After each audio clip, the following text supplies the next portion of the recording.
Subscribe now and press the bell icon. Never miss an update.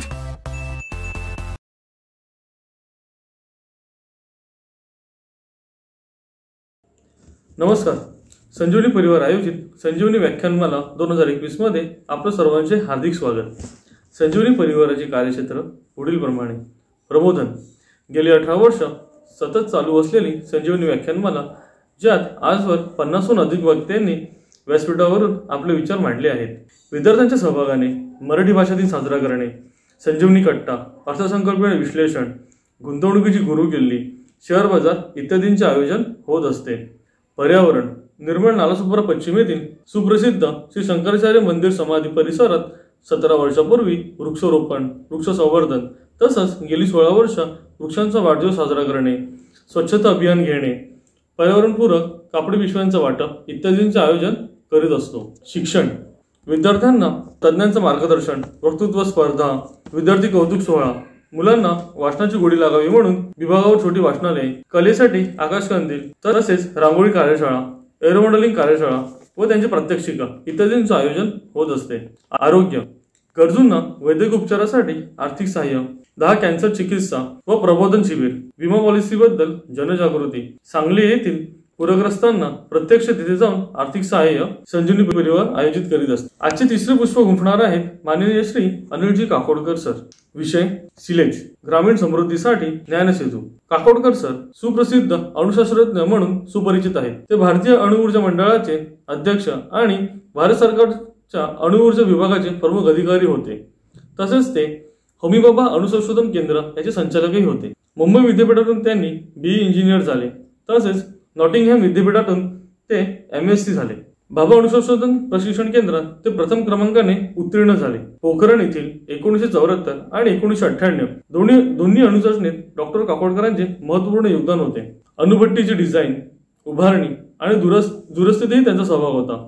तसंच त्यांनी जैव ऊर्जा, जैव इंधन यासाठी संयंत्र पायलट प्लांट्स बनवून प्रदूषणमुक्त ऊर्जेचा यशस्वी प्रयोगही केला. सिलेज ही संकल्पना ज्यात शहरातील सर्वोत्कृष्ट गोष्टींचा समावेश करून गावाचा विकास साधणे अपेक्षित आहे. एकात्मिक शिक्षण, संशोधन, पर्यावरणपूरक तंत्रज्ञान विकसित करणे आणि त्याचा वापर करून ग्रामीण भागाची क्षमता वाढविणे व त्यांना समर्थ बनविणे हे त्यांचे मुख्य उद्दिष्ट. सर पुढील बहुमानाचे मानकरी आहेत. पद्मश्री 1998, पद्मभूषण 1999, पद्मविभूषण 2009, गोमांत विभूषण पुरस्कार गोमांत 2010, महाराष्ट्र भूषण पुरस्कार 2011-12, मध्य प्रदेश गौरव पुरस्कार 2014. मी पुढील कार्यक्रमाची सूत्र श्री काकोडकर सर यांना सुपूर्द करतोय.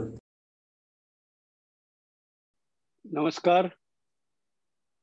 सर्वप्रथम मी संजीवनी परिवाराचे मला आपल्या समोर व्यक्त होण्याची आणि संवाद साधण्याची जी संधी मिळाली त्याबद्दल संबंध परिवाराचा आभार व्यक्त करू इच्छितो. मी आज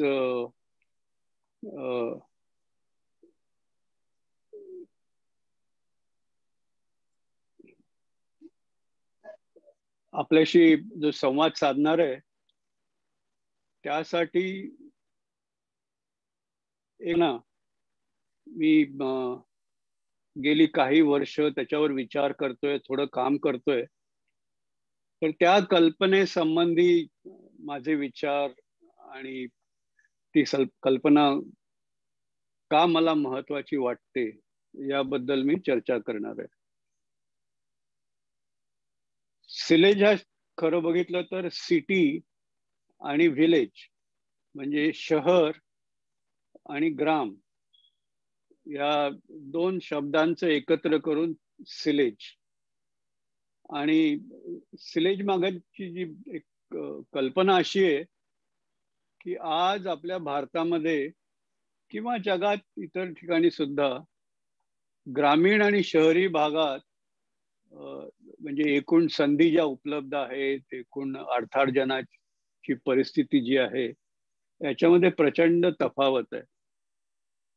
आणि मला असं वाटतं की कुठल्याही देशाला जर एक असा संतुलित विकास साध्य करायचा असेल तर अशा प्रकारच्या डिस्पॅरिटीज ज्याला म्हणतो आपण की असमानता ही काही त्याला पोषक नाही. आणि त्यामुळे आपण या ज्या गॅप्स आहेत, दऱ्या आहेत, आणि विशेषतः आपण बोलतोय ते ग्रामीण शहरी भागातल्या जी दरी आहे ती म्हणजे ती बुजवली पाहिजे, किंवा त्याच्यावर आपण एक सेतू बांधला पाहिजे, ज्या योगे ग्रामीण भागाचा विकास पण शहरी भागाच्या विकासासारखाच तितक्या झपाट्याने पुढे होऊ शकेल. कारण आपण बघतो की म्हणजे उपजीविकेच्या शोधात ग्रामीण भागातली मंडळी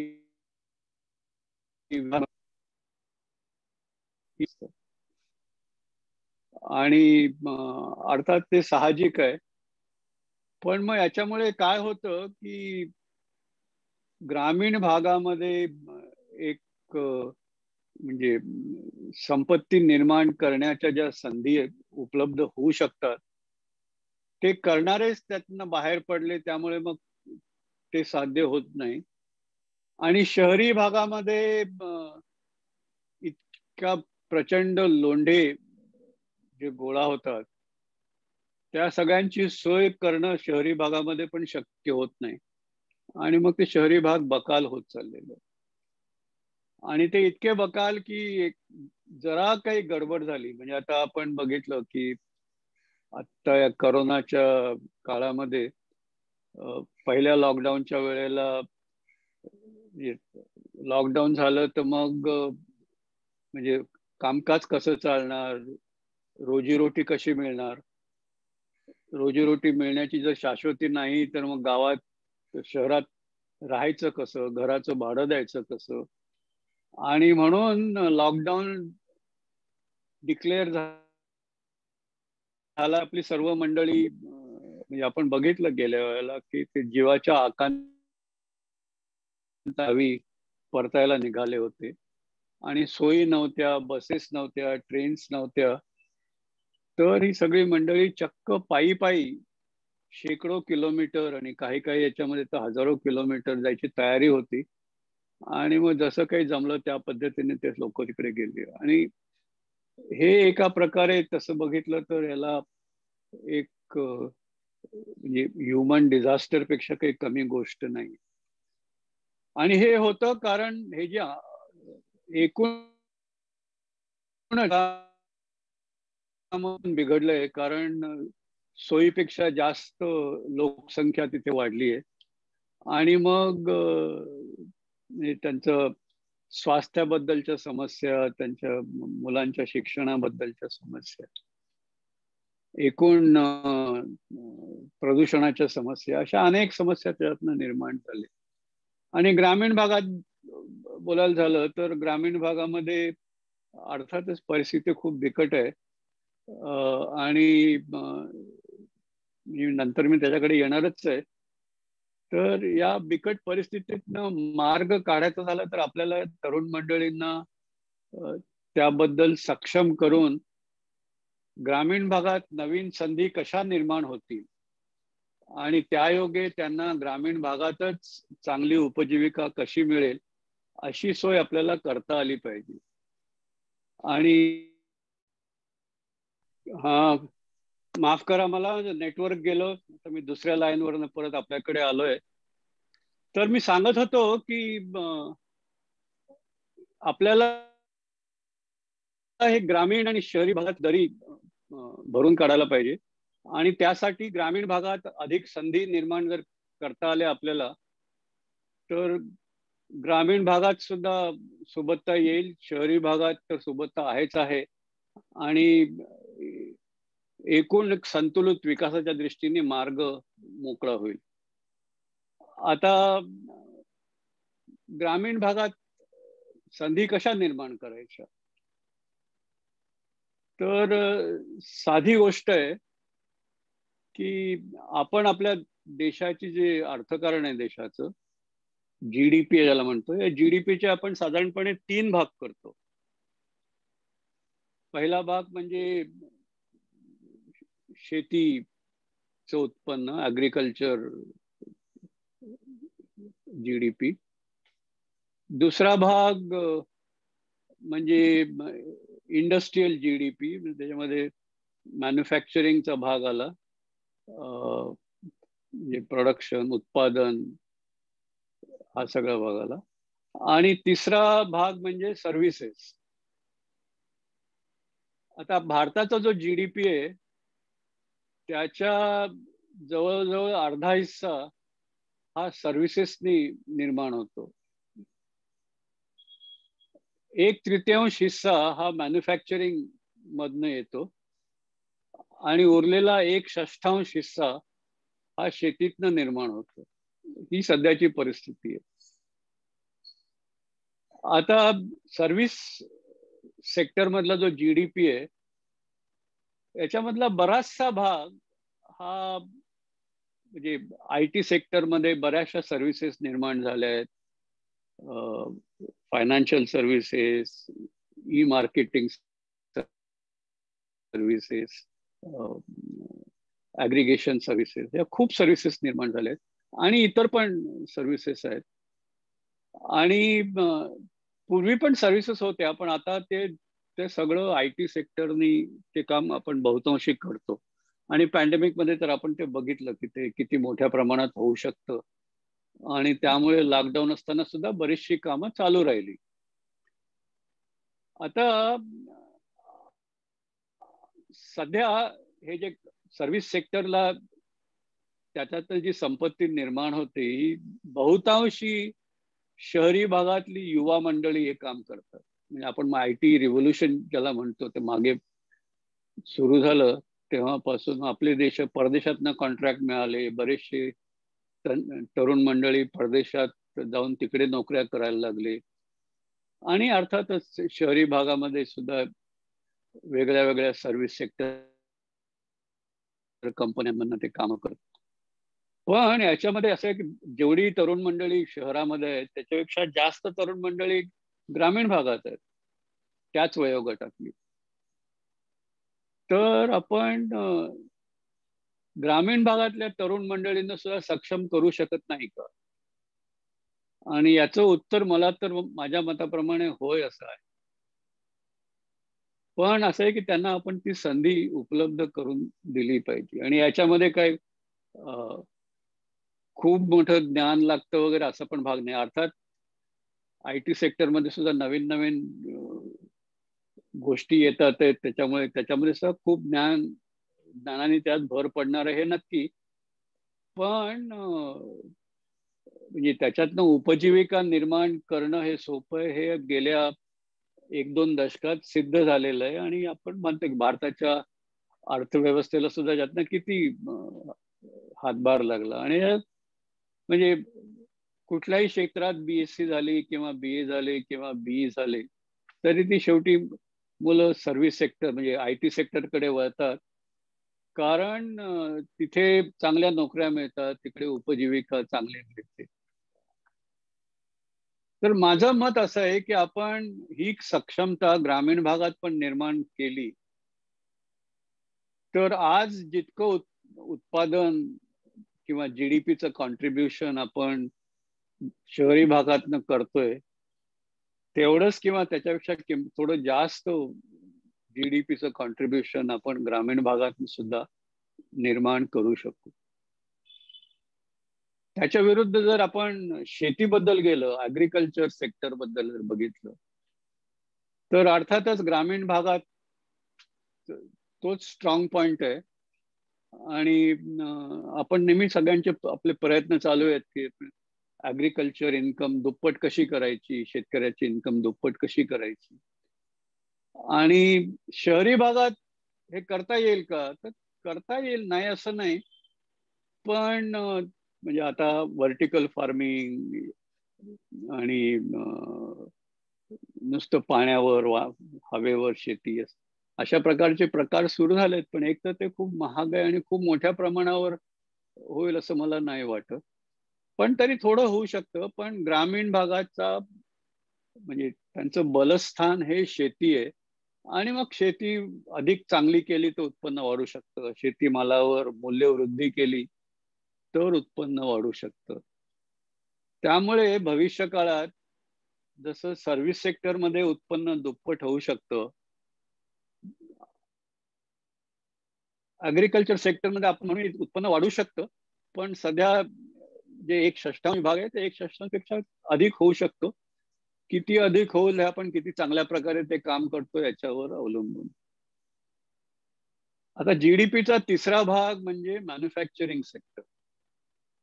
आता या मॅन्युफॅक्चरिंग सेक्टरमध्ये सध्या बहुतांशी हे काम शहरी भागात होतं. उद्योजकता ही बहुतांशी शहरी भागात आहे. ग्रामीण भागात पण हळूहळू पोचते. पण मला असं वाटतं की भविष्य काळामध्ये, कारण आता आपलं सगळ्या टेक्नॉलॉजीज डिजिटल झाल्या आहेत, मॅन्युफॅक्चरिंग पण डिजिटल झालंय. म्हणजे डेटा एका ठिकाणून दुसरीकडे जाऊन दुसरीकडच्या डिजिटली कंट्रोल्ड मशीनवर आपण ते मॅन्युफॅक्चरिंग करू शकतो. अगदीच उदाहरण द्यायचं झालं तर 3D प्रिंटिंग. गावात एका बाजूला गोठा, दुसऱ्या बाजूला एका खोलीत आपली प्रिंटर बसवू शकतो आणि कुठल्याही मोठ्या कारखान्यातनं किंवा एखाद्या डिझाईन ऑफिसमधनं त्याची डिजिटल फाईल जर तिकडे पोचली इंटरनेटच्या माध्यमातून, तर तिथे आपण त्या गोठ्याच्या बाजूला छोट्याशा खोलीमध्ये त्याचे पार्ट्स आपण तयार करू शकतो आणि ते परत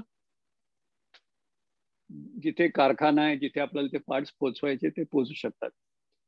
सांगायचा मुद्दा असा की या नवीन ज्ञानयुगामध्ये शहरी भागात जसं औद्योगिक उत्पादन होतं, तसं ग्रामीण भागात सुद्धा चांगल्या प्रकारे औद्योगिक उत्पादन होऊ शकतं. तर आता आपण जर भविष्याचा वेध घेतला आणि शहरी भाग आणि ग्रामीण भागाची तुलना केली, तर आपल्या लक्षात येईल की सर्व्हिस सेक्टर मध्ये दोन्ही ठिकाणी तितकंच चांगलं काम होऊ शकतं. मॅन्युफॅक्चरिंग सेक्टरमध्ये शहरी भागाच्या बरोबर ग्रामीण भागात पण हे काम चांगल्या प्रकारे होऊ शकतं. आणि ऍग्रिकल्चरच्या बाबतीत सुद्धा बहुतांशी जरी ग्रामीण भागात असलं तरी थोडंफार शहरी भागात शक्य आहे. पण याची जर एकूण देशासारखी म्हणून जर गोळाबेरीज केली तर कमीत कमी आधी जितका जीडीपी होता त्याच्या जवळपास 1.5 पट जीडीपी भारताचा सहज होऊ शकतो. कारण बराचसा भाग ग्रामीण भागातल्या आयटी सेक्टर, सर्व्हिस सेक्टर मधनं येईल आणि बाकीचा थोडं थोडं याच्यातनं येईल. काही शहरी भागातनं, काही ग्रामीण भागातनं. आणि भारताचा जीडीपी 1.5 पट होण्यास खरं म्हणजे काही अडकाठी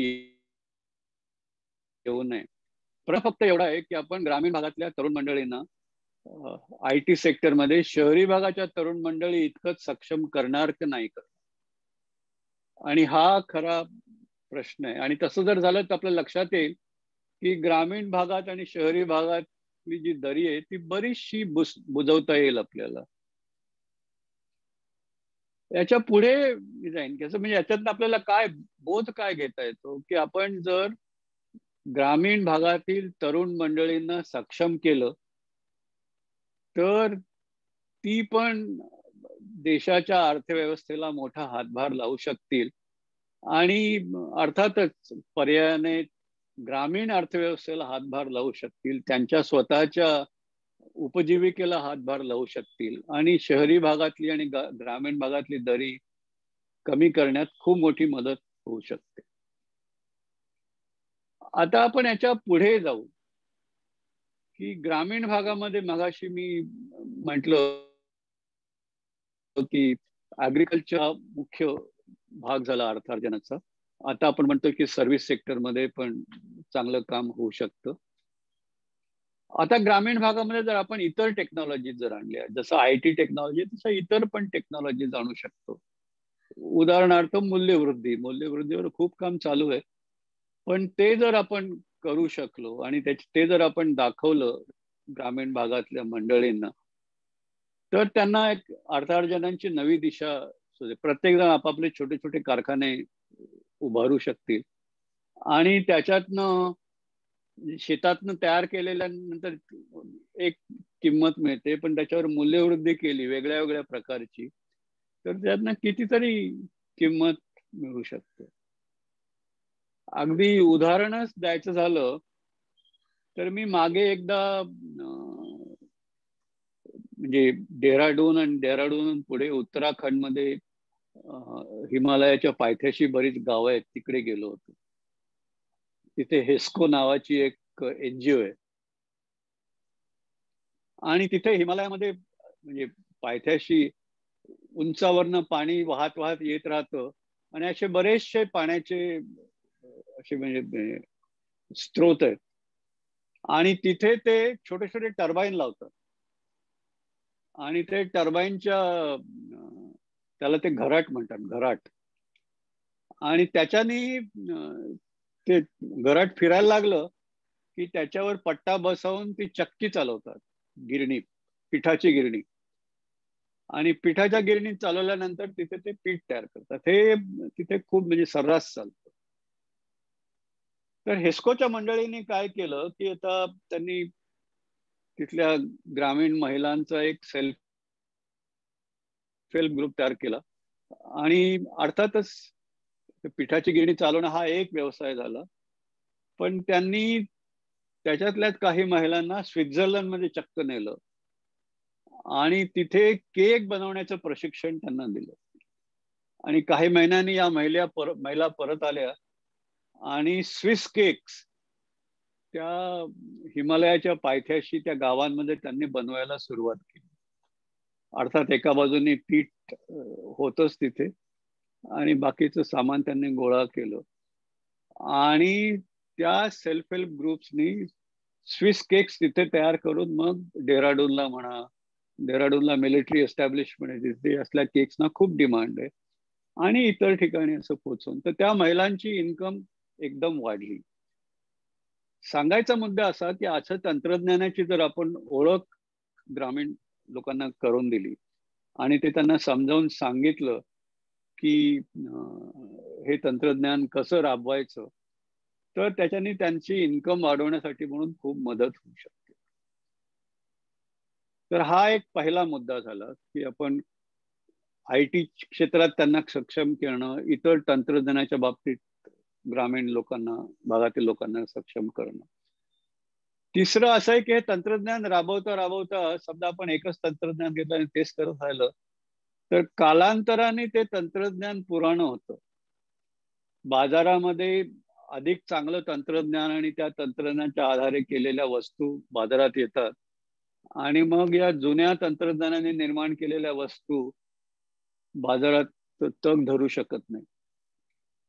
त्यामुळे मग ग्रामीण भागात आपल्याला तंत्रज्ञान सुधारण्याची क्षमता आपण सतत निर्माण करणं गरजेचं.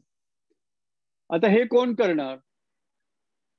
कारण तंत्रज्ञान विकासाचं काम जिथे संशोधन होतं तिथेच होऊ शकतं. ग्रामीण भागात हे कसं व्हायचं? पण प्रश्न आहे, लक्षात घ्या की ग्रामीण भागामध्ये सुद्धा काही काही ठिकाणी आपल्याकडे हायस्कूल्स आहेत, कॉलेजेस आहेत आणि एक दोन ठिकाणी तर ग्रामीण विश्वविद्यालय सुद्धा आहेत. तर आपण नवीन समाज रचना फक्त अशी कल्पना करूया की ग्रामीण भागात आपल्याला शिक्षणाच्या चांगल्या सोयी निर्माण करता यायला हव्यात आणि करायलाच हव्यात. जर भारताचा अर्ध्यापेक्षा जास्त हिस्सा ग्रामीण भागात राहतो आणि शिक्षण हे जर मूलभूत आहे विकासाच्या दृष्टीने, तर ग्रामीण भागात शिक्षणाची व्यवस्था होणं हे अत्यंत आवश्यक आहे. असं काही नाही की गावामध्ये मॅट्रिक पर्यंत शिकलं आणि आता पुढे कॉलेजमध्ये शिकायचं तर शहरात जा. हे मला वाटतं ही चुकीची व्यवस्था आहे. कारण इतक्या लोकांना तुम्ही शहरात आणणार शिकण्यासाठी आणि मग शहरी शिक्षण त्याच्यामध्ये ग्रामीण भागातल्या संधी, त्याचा फायदा कसा करायचा याच्याबद्दल त्यांना काहीच कळत नाही आणि मग शहरामध्ये कारकुनी कर किंवा इतर कुठली तरी नोकरी कर, नाही मिळाली तर बेकार जीवन जग, अशी परिस्थिती ओढवते. याच्या विरुद्ध जर ग्रामीण भागात शिक्षणाची व्यवस्था केली, चांगल्या शिक्षणाची, आणि त्या शिक्षणामध्ये ग्रामीण भागात ज्या संधी आहेत त्या संधी कोणत्या, त्यांची ओळख झाली, त्या संधी कशा राबवायच्या, त्या तंत्रज्ञानाच्या मागे ज्ञान काय आहे ते जर कळलं आणि हळूहळू त्याच्यामध्ये जर एक संशोधन करण्याची जिद्द ग्रामीण भागातील मंडळीत म्हणजे आपण जर निर्माण करू शकलो तर ते तंत्रज्ञान सतत सुधारत राहण्याची व्यवस्था आपोआप होईल. कारण प्रत्येक जण म्हणेल की तुम्ही असं केलं ना, याच्यामध्ये जर आपण थोडा बदल केला तर हे अधिक चांगलं होईल, अधिक चांगलं उत्पादन मिळेल, प्रॉडक्टची क्वालिटी अधिक चांगली होईल आणि याच्यानेच खरं म्हणजे अर्थार्जन वाढतं. आणि म्हणून सिलेची कल्पना अशी आहे की आपण शहरी आणि ग्रामीण भागात ज्ञानसेतू बांधायचा, नॉलेज ब्रिज. आणि त्या योगे एका बाजूला ग्रामीण भागात ज्या शिक्षणाची सोयी आहेत त्याच्यात सुधार करत जायचा. शाळा असेल तर कॉलेज उभं कर, कॉलेज उभे कर मग आणखीन त्यात वेगळ्या वेगळ्या विषयांचा समावेश कर, तिथे मग संशोधन सुरू कर. गावामध्ये जे काही कारखाने आहेत किंवा जे काही तंत्रज्ञान राबवलं जातंय त्यांच्यात सुधार कसा होईल या दृष्टीने संशोधन करून त्या लोकांना त्याची ओळख करून देणं, हे अशा प्रकारची कामं जर गावातच होऊ लागली तर एक ज्याला आपण म्हणतो इनोव्हेशन किंवा इनोव्हेशनची इकोसिस्टीम ती ग्रामीण भागात, ग्रामीण संदर्भात ती निर्माण होऊ शकते. आणि एकदा का तसं झालं आणि मग हळूहळू जर संशोधनाचा दर्जा चांगला सुरू झाला तर तिथे आपण नवीन संशोधन, नवीन तंत्रज्ञान अशा प्रकारची व्यवस्था करू शकतो. आणि मग जर ग्रामीण भागात जे काही तयार होतं, शेतीमाल हा एक भाग झाला, पण इतरही कच्चा माल ग्रामीण भागात जो उपलब्ध असू शकतो त्याच्यावर मूल्यवृद्धी करून नवीन प्रोडक्शन निर्माण करण्याची जिद्द आणि तयारी आणि सक्षमता हे जर आपण ग्रामीण भागातली मंडळींना ज्ञानाच्या आधारे करू शकलो तर मला वाटतं हे पुष्कळ पुढे जाईल. आणि याची सुरुवात आपण IT पासून करू शकतो, याची सुरुवात आपण शेतीमालापासून किंवा शेतीचं उत्पादन वाढवून करण्यास होतं. पण हळूहळू आपण ज्ञानाचे सगळे मार्ग जे शहरात उपलब्ध आहेत ते ग्रामीण भागात पण जर उपलब्ध केले तर मला असं वाटतं की ग्रामीण भागामध्ये शहरी भागापेक्षा संपत्ती निर्माण करण्याच्या संधी अधिक निर्माण होतील. कारण मगाशी मी म्हटलं तसं सर्व्हिस सेक्टरमध्ये समसमान आहेत, मॅन्युफॅक्चरिंग मध्ये सुद्धा ग्रामीण आणि शहरी भाग समसमान होऊ शकतं. कारण आजकाल हे डिजिटल क्रांती सगळीकडे पोचलेली आहे आणि मंडळींना जर ग्रामीण मंडळी सक्षम केलं तर तिथे ते मॅन्युफॅक्चरिंग करायला काहीच हरकत नाही. आणि ऍग्रिकल्चर अर्थातच शहरी भागापेक्षा ग्रामीण भागात अधिक जास्त संधी आहेत. आणि एकदा जर ग्रामीण भागामध्ये आपण शहरी भागापेक्षा अधिक संपत्ती निर्माण करण्याच्या संधी निर्माण करू शकलो तर मग हा जो मायग्रेशनचा लोंढा आहे ग्रामीण भागातनं शहरी भागाकडे जाणाऱ्या लोकांचा, त्याची गरजच उरणार नाही. उलट मी तर असं म्हणेन की शहरी भागातल्या लोकांना ग्रामीण भागात जावं असं वाटेल, कारण तिथे कमावण्याच्या संधी जास्त निर्माण होऊ शकतात आणि तिथलं जीवन हे अधिक समृद्ध निश्चित असेल. गावासारखी धकाधक नाही, हवामान स्वच्छ पाणी, प्रदूषण कमी. आणि त्यामुळे एक समृद्ध भारताच्या निर्मितीसाठी म्हणून जर आपण अशी सिलेज संकल्पना राबवली आणि ग्रामीण भागात सुबत्ता निर्माण केली आणि अशी व्यवस्था निर्माण केली की प्रत्येक गाव हे एक नेट एक्सपोर्टर असलं पाहिजे. म्हणजे आपल्याला गरजाप्रमाणे काही बाहेरून आणावं लागतं, आपण काही बाहेर विकतो, ते गावाच्या बाबतीत पण खरं आहे. पण एकूण जर म्हणजे किमतीच्या दृष्टीने जर विचार केला तर ग्रामीण भागामध्ये जेवढं आयात होतं त्याच्यापेक्षा निर्यात जास्त झाली तर अर्थातच ग्रामीण भागात संपत्ती निर्माण होईल. आणि आज पण आपण बघतो बऱ्याच ठिकाणी जिथे डेअरीमुळे हे झालंय, काही ठिकाणी ऊसामुळे, काही ठिकाणी हे झालेलं आहे. आणि अशा प्रकारे संपत्ती त्या भागात पोचलेली आहे, निर्माण झालेली आहे. आणि हे जर आपण सर्वच बाबतीत करू शकलो ज्ञानाच्या आधारे, कारण आता आपण ज्ञानयुगात आहोत, तर मला वाटतं की ग्रामीण भाग शहरी भागापेक्षा अधिक समृद्ध करणं हे तत्वतः शक्य आहे.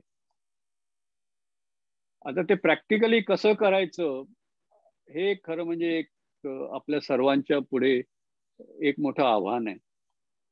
आणि म्हणजे माझा उद्देश आपल्या पुढे हे विवेचन मांडण्याचा हाच आहे की हे आव्हान आपण सगळ्यांनी स्वीकारलं पाहिजे आणि ग्रामीण भागात अशा प्रकारची परिस्थिती निर्माण केली पाहिजे. आणि याच दृष्टीने आम्ही काही प्रयोग करायचे ठरवले.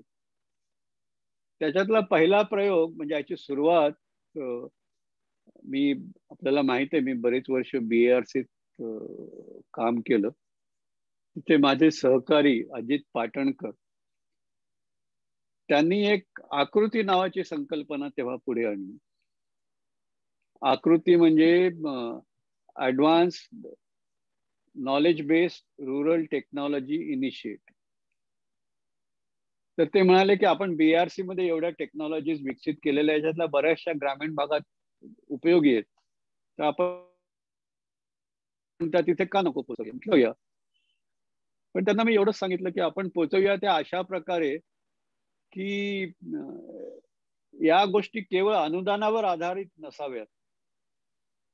सुरुवातीला अर्थातच कुठल्याही गोष्टीला थोडंसं ग्रांट थोडंसं अनुदान लागतं, नाही असं नाही, पण इव्हेंच्युअली या गोष्टी एक शाश्वत स्वरूपात स्वतःच्या बळावर टिकल्या पाहिजेत.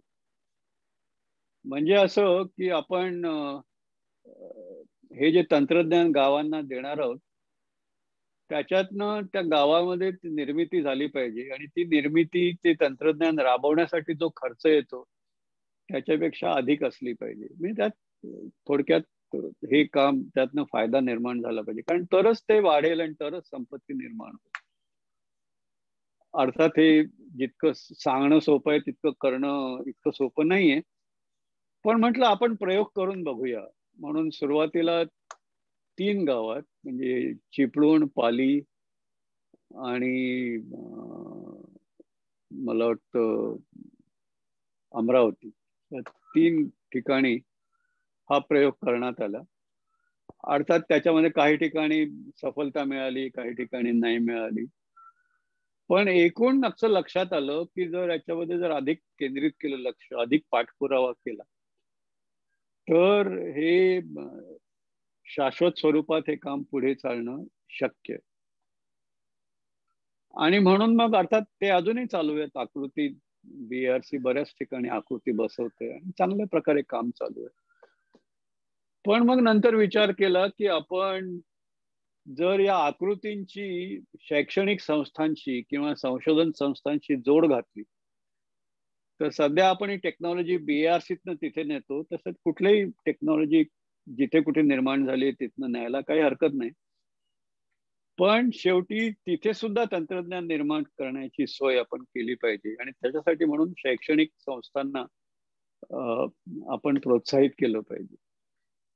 आणि म्हणून पंढरपूरच्या जवळ गोपालपूरला एक स्वेरी नावाचं कॉलेज आहे, इंजिनिअरिंग कॉलेज आहे, मॅनेजमेंटचं कॉलेज आहे आणि पण फार्मसी पण चालते तिथे. तर तिथे हे सिलेज नावाची संकल्पना पहिल्यांदा राबवण्याचं ठरवलं आणि तिथे एक rural human resource development facility असं निर्माण केलं की जे टेक्नॉलॉजी न्यायची आणि तिथे काही मंडळींना त्याचं ट्रेनिंग देऊन ती टेक्नॉलॉजी तिथे राबवायची, त्याचं प्रोडक्शन तिथे करायचं. आणि अर्थातच त्यायोगे मग आसपासच्या परिसरातल्या लोकांना तिथे बोलावून ती टेक्नॉलॉजी बघायची सोय, ती टेक्नॉलॉजी शिकायची सोय, आणि अर्थातच ज्यांना ज्यांना स्वतःला पाहिजे त्यांनी स्वतः ती टेक्नॉलॉजी राबवावी त्याची सोय. असं तर BARCची आमची बरीच वैज्ञानिक मंडळी तिथे गेली, त्यांनी त्या लोकांना ट्रेनिंग दिलं, समजावून सांगितलं.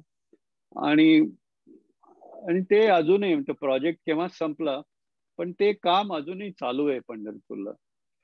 आणि त्याच्याच बरोबर बायफच्या माध्यमातून महाराष्ट्रातल्या 3 तालुक्यात बायफच्या ज्या टेक्नॉलॉजीज आहेत त्या आपल्याला कशा जरा मोठ्या प्रमाणावर राबवता येतील आणि त्या परत सस्टेनेबल पद्धतीने आपल्याला दाखवता येतील का, त्याबद्दल काही प्रयोग केले, ते पण चांगले सफल झाले. आणि मग याच्या पुढे आता म्हटलं की आता आपण एरिया डेव्हलपमेंटच्या दृष्टीने विचार करायला हरकत नाही. आणि म्हणून मग म्हटलं आता विकासच करायचा झाला तर जे अगदी म्हणजे जिथे परिस्थिती अगदी कठीण आहे, जिथे विकासाची गरज सगळ्यात जास्त आहे, तिथे का नको प्रयोग करूया. म्हणून मग गडचिरोलीला हा प्रयोग करायचं ठरवलं. गडचिरोली आपल्याला माहित असेल की पूर्वी गडचिरोली हा भाग नागपूर विद्यापीठात यायचा, पण मग नंतर सरकारने गडचिरोली आणि चंद्रपूर या 2 जिल्ह्यांसाठी गोंडवाना विद्यापीठ नावाचं वेगळं विद्यापीठ आणि त्याचं हेडक्वार्टर गडचिरोलीला निर्माण केलं. तर मग कल्पना आली की आपण गडचिरोली विद्यापीठाच्या सहकार्याने गडचिरोली विद्यापीठातच अशी व्यवस्था का निर्माण करू नये. तिथे ज्याला आम्ही म्हणतो सायन्स टेक्नॉलॉजी रिसोर्स सेंटर, अशा प्रकारचं एक सेंटर निर्माण केलं. आणि तिथे अर्थात IIT मुंबई मध्ये एक बांबू स्टुडिओ आहे. बांबूवर वेगळ्या वेगळ्या गोष्टी अधिक चांगल्या, ज्यांची किंमत अधिक जास्त मिळेल अशा कशा तयार करायच्या, याचं ट्रेनिंग गडचिरोली जिल्ह्यातल्या बांबू कारागिरांना देण्याची व्यवस्था करण्यात आली. हळूहळू ते ट्रेनिंग विद्यापीठाच्या परिसरातच आता देण्याची व्यवस्था, मास्टर ट्रेनर्स निर्माण केले आणि ते इतर मंडळींना तिथे बांबूच्या कामावर ट्रेनिंग देतात. तसंच ॲक्वाकल्चर, म्हणजे गडचिरोलीमध्ये बरेच छोटी छोटी तळी आहेत, शेततळे असतात ना तशी, आणि तिथे पाणी असतं बरेच महिने, आणि त्यामुळे मग तिथे मत्स्य उत्पादन सुद्धा करता येतं. आणि नागपूरला म्हापसू युनिव्हर्सिटी जी आहे त्यांच्या माध्यमातून त्यांनी याच्यावर संशोधन केलं आणि मग हे अक्वाकल्चर, चांगल्या प्रकारचं मत्स्योत्पादन आपल्याला कसं करता येईल ते गडचिरोली जिल्ह्यात राबवलं. आणि मग मत्स्योत्पादनानं सुद्धा खूप चांगलं उत्पादन व्हायला लागलं. मग तसंच नॉन टिम्बर फॉरेस्ट प्रॉडक्ट, कारण गडचिरोली हा जंगल भाग आहे, त्यामुळे जंगल संपत्तीचा आपल्याला खूप उपयोग करता येऊ शकतो. तर ते एक काम सुरू केलं. अशा वेगळ्या वेगळ्या प्रकारची कामं सुरू करून आणि त्या विद्यापीठाच्या परिसरात जे सायन्स टेक्नॉलॉजी रिसोर्स सेंटर आहे, इथे त्या परिसरातल्या लोकांना उपजीविकेचं ट्रेनिंग, त्या परिसरातले जे काही रिसोर्सेस आहेत त्यांच्या आधारावर, आणि त्याचबरोबर आता ही जी साधन सामग्री आहे त्या परिसरातली, त्याचा अर्थातच अजूनही गावात म्हणजे तिथे जे काही होतं ते मग लोक गोळा करतात, मग बाजारात आणतात, आठवडे बाजारात विकतात वगैरे. एक आयुर्वेदाच्या दृष्टीने सुद्धा तिथे बरेच वैद्य आहेत, ते नागपूरला विकतात. पण असं म्हणजे इतकं रॉ प्रोसेसिंगच्या ऐवजी जर आपण ते तंत्रज्ञान चांगलं साध्य केलं, त्याच्यामधलं विज्ञान जर आपण समजून घेतलं आणि आपण त्याची व्यवस्था या शैक्षणिक संस्थांमधनं केली, तर अर्थातच त्या वस्तूंना जास्त किंमत मिळेल, जास्त भाव मिळेल आणि त्यामुळे लोकल लोकांची आमदनी वाढण्यास खूप मदत होईल.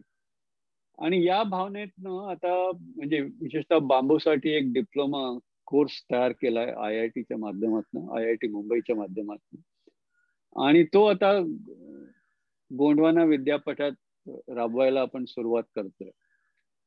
तसंच मग इतर प्रॉडक्ट्स बद्दल सुद्धा तर सांगायचा मुद्दा असा की हा ज्ञानसेतू जो आहे तो एका बाजूला लोकांच्या उपजीविका कशी वाढवता येईल या दृष्टीने प्रयत्न करणं, आणि दुसऱ्या बाजूला आपल्या ज्या ज्ञान संस्था आहेत त्याच्यामध्ये केवळ पुस्तकी ज्ञान देण्याचं काम तेवढं मर्यादित न ठेवता त्यांना त्या भागामध्ये, त्या परिसरामध्ये काय संधी आहेत आणि त्या संधींचं सोनं कसं करायचं या बाबतीत सक्षम करण्यासाठी म्हणून पाठ्यक्रम राबवणं, असा दुहेरी कार्यक्रम चालवायचं तिथे आता म्हणजे सुरू झालेलं आहे ते काम, आणि माझी खात्री आहे की त्याच्यानी हळूहळू आपल्याला चांगलं अजून आता म्हणजे ऑलरेडी मगाशी म्हटलं तसं बांबूच्या बाबतीत म्हणा किंवा भात शेतीच्या बाबतीत बरं काम केलंय त्यांनी, मत्स्योत्पादनाच्या बाबतीत बरं काम केलंय. जे ट्रायबल मिनिस्ट्रीकडनं आजकाल बरेच ट्रायबल डेव्हलपमेंटच्या दिशेने खूप प्रोजेक्ट्स आहेत, त्याच्यातले काही प्रोजेक्ट ते लोक तिथे राबवतात. तर हे एक काम सुरू झालेलं आहे. आणि मगाशी मी जे म्हटलं की ज्ञानसेतू बांधण्याच्या दृष्टीने आपल्याला याच्यामध्ये आता प्रगती करण्यास काहीच हरकत नाही. आता ही गोष्ट अशी आहे की हा जो अनुभव आहे ना, हा केवळ एका ठिकाणी बसून एक रिपोर्ट लिहून सांगितलं की तुम्ही हे सगळं असंच असं करा, असं होत नाही. प्रत्येक ठिकाणची परिस्थिती वेगळी असते, प्रत्येक ठिकाणच्या लोकांची मानसिकता वेगळी असते, आणि ती सगळ्या लोकांना पटलं पाहिजे, लोकांच्या मनात ते रुजलं पाहिजे. आणि त्या अनुषंगाने असं एक ठरवलं की आपण असा प्रयोग आणखीन 1-2 ठिकाणी करायला हरकत नाही. आणि म्हणून मग दुसरा प्रयोग हा नंदुरबारला, कारण नंदुरबार तालुका हा परत म्हणजे जसा गडचिरोली जिल्हा मागासलेल्या जिल्ह्यामध्ये येतो, म्हणजे आपण तिथे एक ह्युमन डेव्हलपमेंट इंडेक्स खूप कमी आहे, तसाच नंदुरबारमध्ये पण तीच परिस्थिती आहे, किंवा काही ठिकाणी मला वाटतं गडचिरोलीपेक्षा सुद्धा खाली तिथली परिस्थिती आहे. तर आणि तो भाग जो येतो तो जळगावला कवयित्री बहिणाबाई चौधरी नॉर्थ महाराष्ट्र युनिव्हर्सिटी जी आहे त्या युनिव्हर्सिटीच्या अखत्यारीत येतो, आणि तिथे त्यांनी एक नंदुरबारला ट्रायबल अकॅडमी स्थापन करण्याचा प्रोजेक्ट हा ऑलरेडी सुरू केला होता. तर मग ठरवलं की हा, हे ट्रायबल अकॅडमी ही एक उत्तम सोय आहे, आणि तिथे जर आपण अशा प्रकारचे कार्यक्रम राबवले आणि त्याच्यासाठी म्हणजे उच्च स्तरावर जे काही संशोधन किंवा जे काही काम व्हायचं ते जळगावला युनिव्हर्सिटीच्या कॅम्पसमध्ये होईल, आणि लोकल स्तरावर जे काही काम व्हायचं ते नंदुरबार आणि आसपासच्या जिल्ह्यात, तर तिथे एक जवळपास 100 गावं अशी घेतली आहेत, आणि काही प्लेन्स मध्ये आहेत, काही हिली एरियाज मध्ये आहेत, आणि तिथे पण आपण हे काम सुरू करायचं म्हणजे सुरू केलंय, आता नुकतंच सुरू केलेलं आहे, आणि तिथे पण हा एक प्रयोग आपण सुरू करतो. तर सांगायचा मुद्दा असा की आपल्याला हे अशा प्रकारचे म्हणजे ज्ञानयुगाशी संयुक्तिक अशा प्रकारची जर सक्षमता आपण ग्रामीण भागात निर्माण केली तर मला वाटतं भारताच्या आर्थिक प्रगतीला त्याच्याने योगदान मिळेल. पण त्याच्याही पेक्षा महत्वाचं ही जी विषमता आहे आपल्या देशामध्ये ज्ञानाच्या बाबतीत, डिजिटल तंत्रज्ञानाच्या बाबतीत, अर्थार्जनाच्या बाबतीत, ही विषमता कमी करण्यासाठी म्हणून आपल्याला खूप मोठं काम साधता येईल. आणि मला वाटतं हे अत्यंत आवश्यक आहे. आणि हे पटवण्यासाठी मी फक्त ग्रामीण भागातली परिस्थितीचे काही आकडे आपल्या समोर मांडू इच्छितो. आपण आपला ग्रामीण विकास म्हणजे आपल्या समोर नेहमी चित्र येतं ते शेतीचं. पण लक्षात घ्या की एकूण ग्रामीण भागात जी घरटी आहेत त्या घरट्यांपैकी केवळ 30% घरट्यांचं जीवन हे शेतीवर चालू शकतं. असं बघितलं तर म्हणजे ज्यांच्याकडे शेती आहे अशी घरटी 30% कितीतरी जास्त आहेत. पण त्यांची शेती इतकी छोटी आहे, इतकी लहान आहे ती जागा की शेतीवर त्यांचं घर नाही चालू शकत. केवळ 30% घरटी आहेत की त्यांचं घर हे शेतीच्या उत्पादनावर चालू शकतं. मग उरलेल्या 70% लोकांनी करायचं काय? आणि जोपर्यंत आपण या 70% लोकांची व्यवस्था करत नाही तोपर्यंत म्हणजे शेतीवर आपल्याला भर दिला पाहिजे. शेती उत्पादनाचं म्हणजे एफिशियन्सी वाढली पाहिजे, ते उत्पन्न दुप्पट केलं पाहिजे, हे सगळं बरोबर आहे आणि ते करायलाच पाहिजे. पण त्याच्याने फक्त 30% लोकांचा प्रॉब्लेम सॉल्व्ह होईल, 70% लोकांचा प्रॉब्लेम हा तसाच राहील. आता या 70% पैकी जवळपास 50% ही त्यांची उपजीविका ही केवळ म्हणजे कुठेतरी मोलमजुरी, मॅन्युअल कॅज्युअल लेबर याच्यावर चालते. मग ती मोलमजुरी शेतामध्ये असो, गावामध्ये इतर ठिकाणी असो, पण म्हणजे त्यांचं ज्याला आपण हातावर पोट असतं अशी परिस्थिती आहे. उद्या जर काम नाही मिळालं तर खाण्याचे वांदे. आणि अशा 50% लोकांना म्हणजे आता बरेचसे लोक नरेगाच्या माध्यमातून त्यांची आपण मदत करतो, नाही असं नाही, पण ते काही संबंध वर्षभर ती सोय होत नाही. पण आणि असं आहे की सरकारी मदत ही जरी महत्वाची असली तरी आपण लोकांना सक्षम केलं पाहिजे. आणि त्याच्यातला दुसरा जो भाग आहे तो म्हणजे की याच्यामध्ये ज्याला आपण म्हणतो की म्हणजे स्वतः स्वयंरोजगार निर्माण करणारी मंडळी किती आहेत, स्वतःच्या बळावर स्वतःची रोजगार निर्माण करणारी किती लोक आहेत. तर शेतीवर अवलंबून असणारे काही आहेत, पण non agriculture on account enterprise असं जर आपण विचार केला तर केवळ 1.5% घरटी अशी आहेत की ज्यांचं काम असं म्हणजे गावामध्ये कुठे कोणी एक सोनार असतो, कोणी लोहार असतो. पण अशी लोक इतकी कमी झालेली आहेत आता.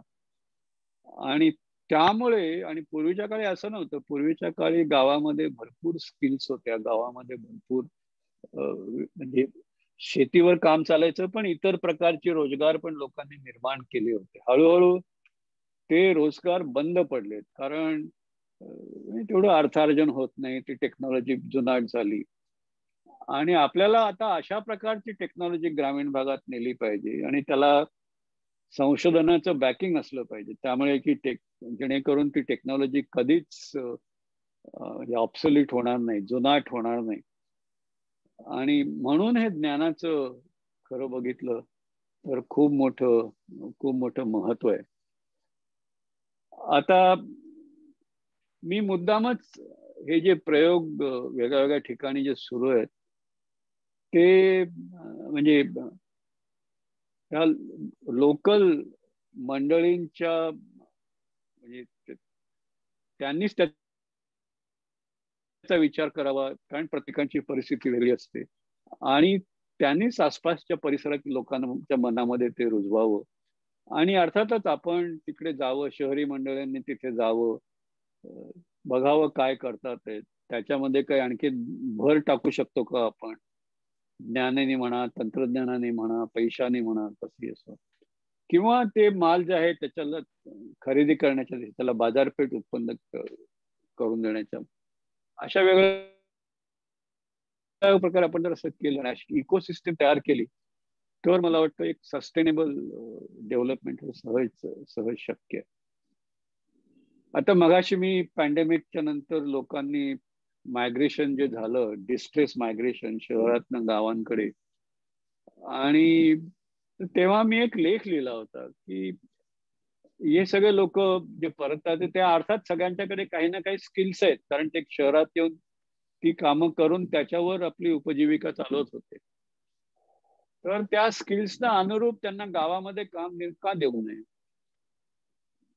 आणि आता हे पॅन्डेमिक झाल्यानंतर म्हणजे IT क्षेत्रात आपण सुरुवात केली, तर IT क्षेत्रातली बरीच मंडळी त्या कंपन्यांनी सांगितलं की तुम्हाला आता जाण्या येण्याचा प्रॉब्लेम आहे, दळणवळणाचा प्रॉब्लेम आहे, तर सगळ्यांनी वर्क फ्रॉम होम सुरू केलं. आणि म्हणजे ज्या खऱ्या IT कंपन्या आहेत त्यांचे जर तुम्ही बॅलन्स शीट बघितले असेल तर या पॅन्डेमिक मध्ये त्यांचा जास्त फायदा झाला. कारण एक तर त्यांचे काम म्हणजे कामाला डिमांड वाढली आणि इतर खर्च वायफळ खर्च कमी करता आला त्यांना. आणि तर आता म्हणजे आणि किती म्हणजे लोकांची सोय झाली, कसं म्हणजे ई कॉमर्सच्या माध्यमातून किती लोकांची सोय झाली. आपण सगळेजण घरी बसलो तरी पण म्हणजे आता तुम्ही लोक वसईला आहेत, मी मुंबईला ठाण्यात होतो, पण असे वसईचे अनेक शेतकरी आहेत की ज्यांनी व्हॉट्सअपच्या माध्यमातून म्हणा किंवा असं एक कनेक्शन एस्टॅब्लिश केलंय, मग ते ऑर्डर्स गोळा करतात, मग तिकडे जातात आणि मग ते होतात. आमच्या कॉलनीत सुद्धा अशा बऱ्याचशा गोष्टी येतात. एवढी बंधनं असून सुद्धा हे सगळं येतं. तर सांगायचा मुद्दा असा की वर्क फ्रॉम होम असं करून सुद्धा बऱ्याचशा गोष्टी होऊ शकतात. आणि हे म्हणजे 100% गोष्टी काही वर्क फ्रॉम होम असं होऊ शकणार नाही, पण बऱ्याचशा गोष्टी वर्क फ्रॉम होम या पद्धतीने होऊ शकतात, हे आता सिद्ध झालेलं आहे. माझा मुद्दा असा आहे की जर वर्क फ्रॉम होम शक्य आहे तर वर्क फ्रॉम विलेज का शक्य नाही? जर ग्रामीण मंडळी अर्थार्जनासाठी उपजीविकेसाठी शहरी भागात येतात, तर ते शहरी भागाची कामं ग्रामीण भागात राहून का नाही करू शकत? आता सुरुवातीला तुम्हाला थोडस आश्चर्य वाटेल की हे कसं काय. एखाद्याच्या घरी प्लंबिंगचं काम आहे, एखाद्याच्या घरी काही रिपेअरचं काम आहे, तर तिथे जाऊनच करायला पाहिजे. पण आता अशी सोय झाली आहे, आता त्याला थोडा वेळ लागेल, पण म्हणजे ज्ञानयुगात किती नवीन नवीन संभावना आहेत त्या दृष्टीने मी म्हणतोय. आता अशी सोय झालेली आहे आणि यासाठी मी तुम्हाला उदाहरणच देतो. माझा एक मित्र आहे, तो एक कंपनी चालवतो इथे आणि त्याच्याकडे असेच वेगळ्या वेगळ्या म्हणजे मेकॅनिकल, इलेक्ट्रिकल, सिव्हिल असे इंजिनियर, ड्राफ्ट्समन, इतर कर्मचारी सगळे आहेत. आणि तो कारखाने सुधारण्याचं किंवा दुरुस्त करण्याचं किंवा नवीनीकरण करण्याचं काम करतो. पण कुठले कारखाने? अमेरिकेतले कारखाने. आणि हे करायचं काम तो इथे मुंबईत बसून करतो. आणि त्यासाठी एखाद दुसरा कोणीतरी तिकडे गेला किंवा अदरवाईज कोणीही जात नाही, कारण त्या कारखान्यात त्याची कंट्रोल रूम असते, ती सगळी डिजिटल असते. तर त्या कंट्रोल रूम मध्ये काय काय चालू आहे त्याचा अभ्यास ही मंडळी इथे आपल्या कम्प्युटरवर घरी बसून करतात. एकदा त्यांना कनेक्टिव्हिटी मिळाली की ते वेगळ्या वेगळ्या प्रोसेसचे वेगळे वेगळे इन्स्ट्रुमेंट्स त्याची रिडिंग घेऊन हा काय आहे ते काय आहे आणि कारखान्याची काय परिस्थिती आहे, तिथे कुठे सुधार करणं आवश्यक आहे, कुठे एफिशियन्सी वाढणार ते काय करायला पाहिजे याचा एक अंदाज बांधतात. मग त्या कारखान्याचे एकूण जे लेआउट आहे, कुठे पंप आहे, कुठे टॉवर आहे, कुठे कॉलम आहे, पायपिंगचे रूटिंग कसं आहे, हे सगळं लेझर इन्स्ट्रुमेंटनी त्याचा संबंध मॅपिंग तिथे होतं आणि त्याचं डिजिटल डेटा आपल्याकडे येतो.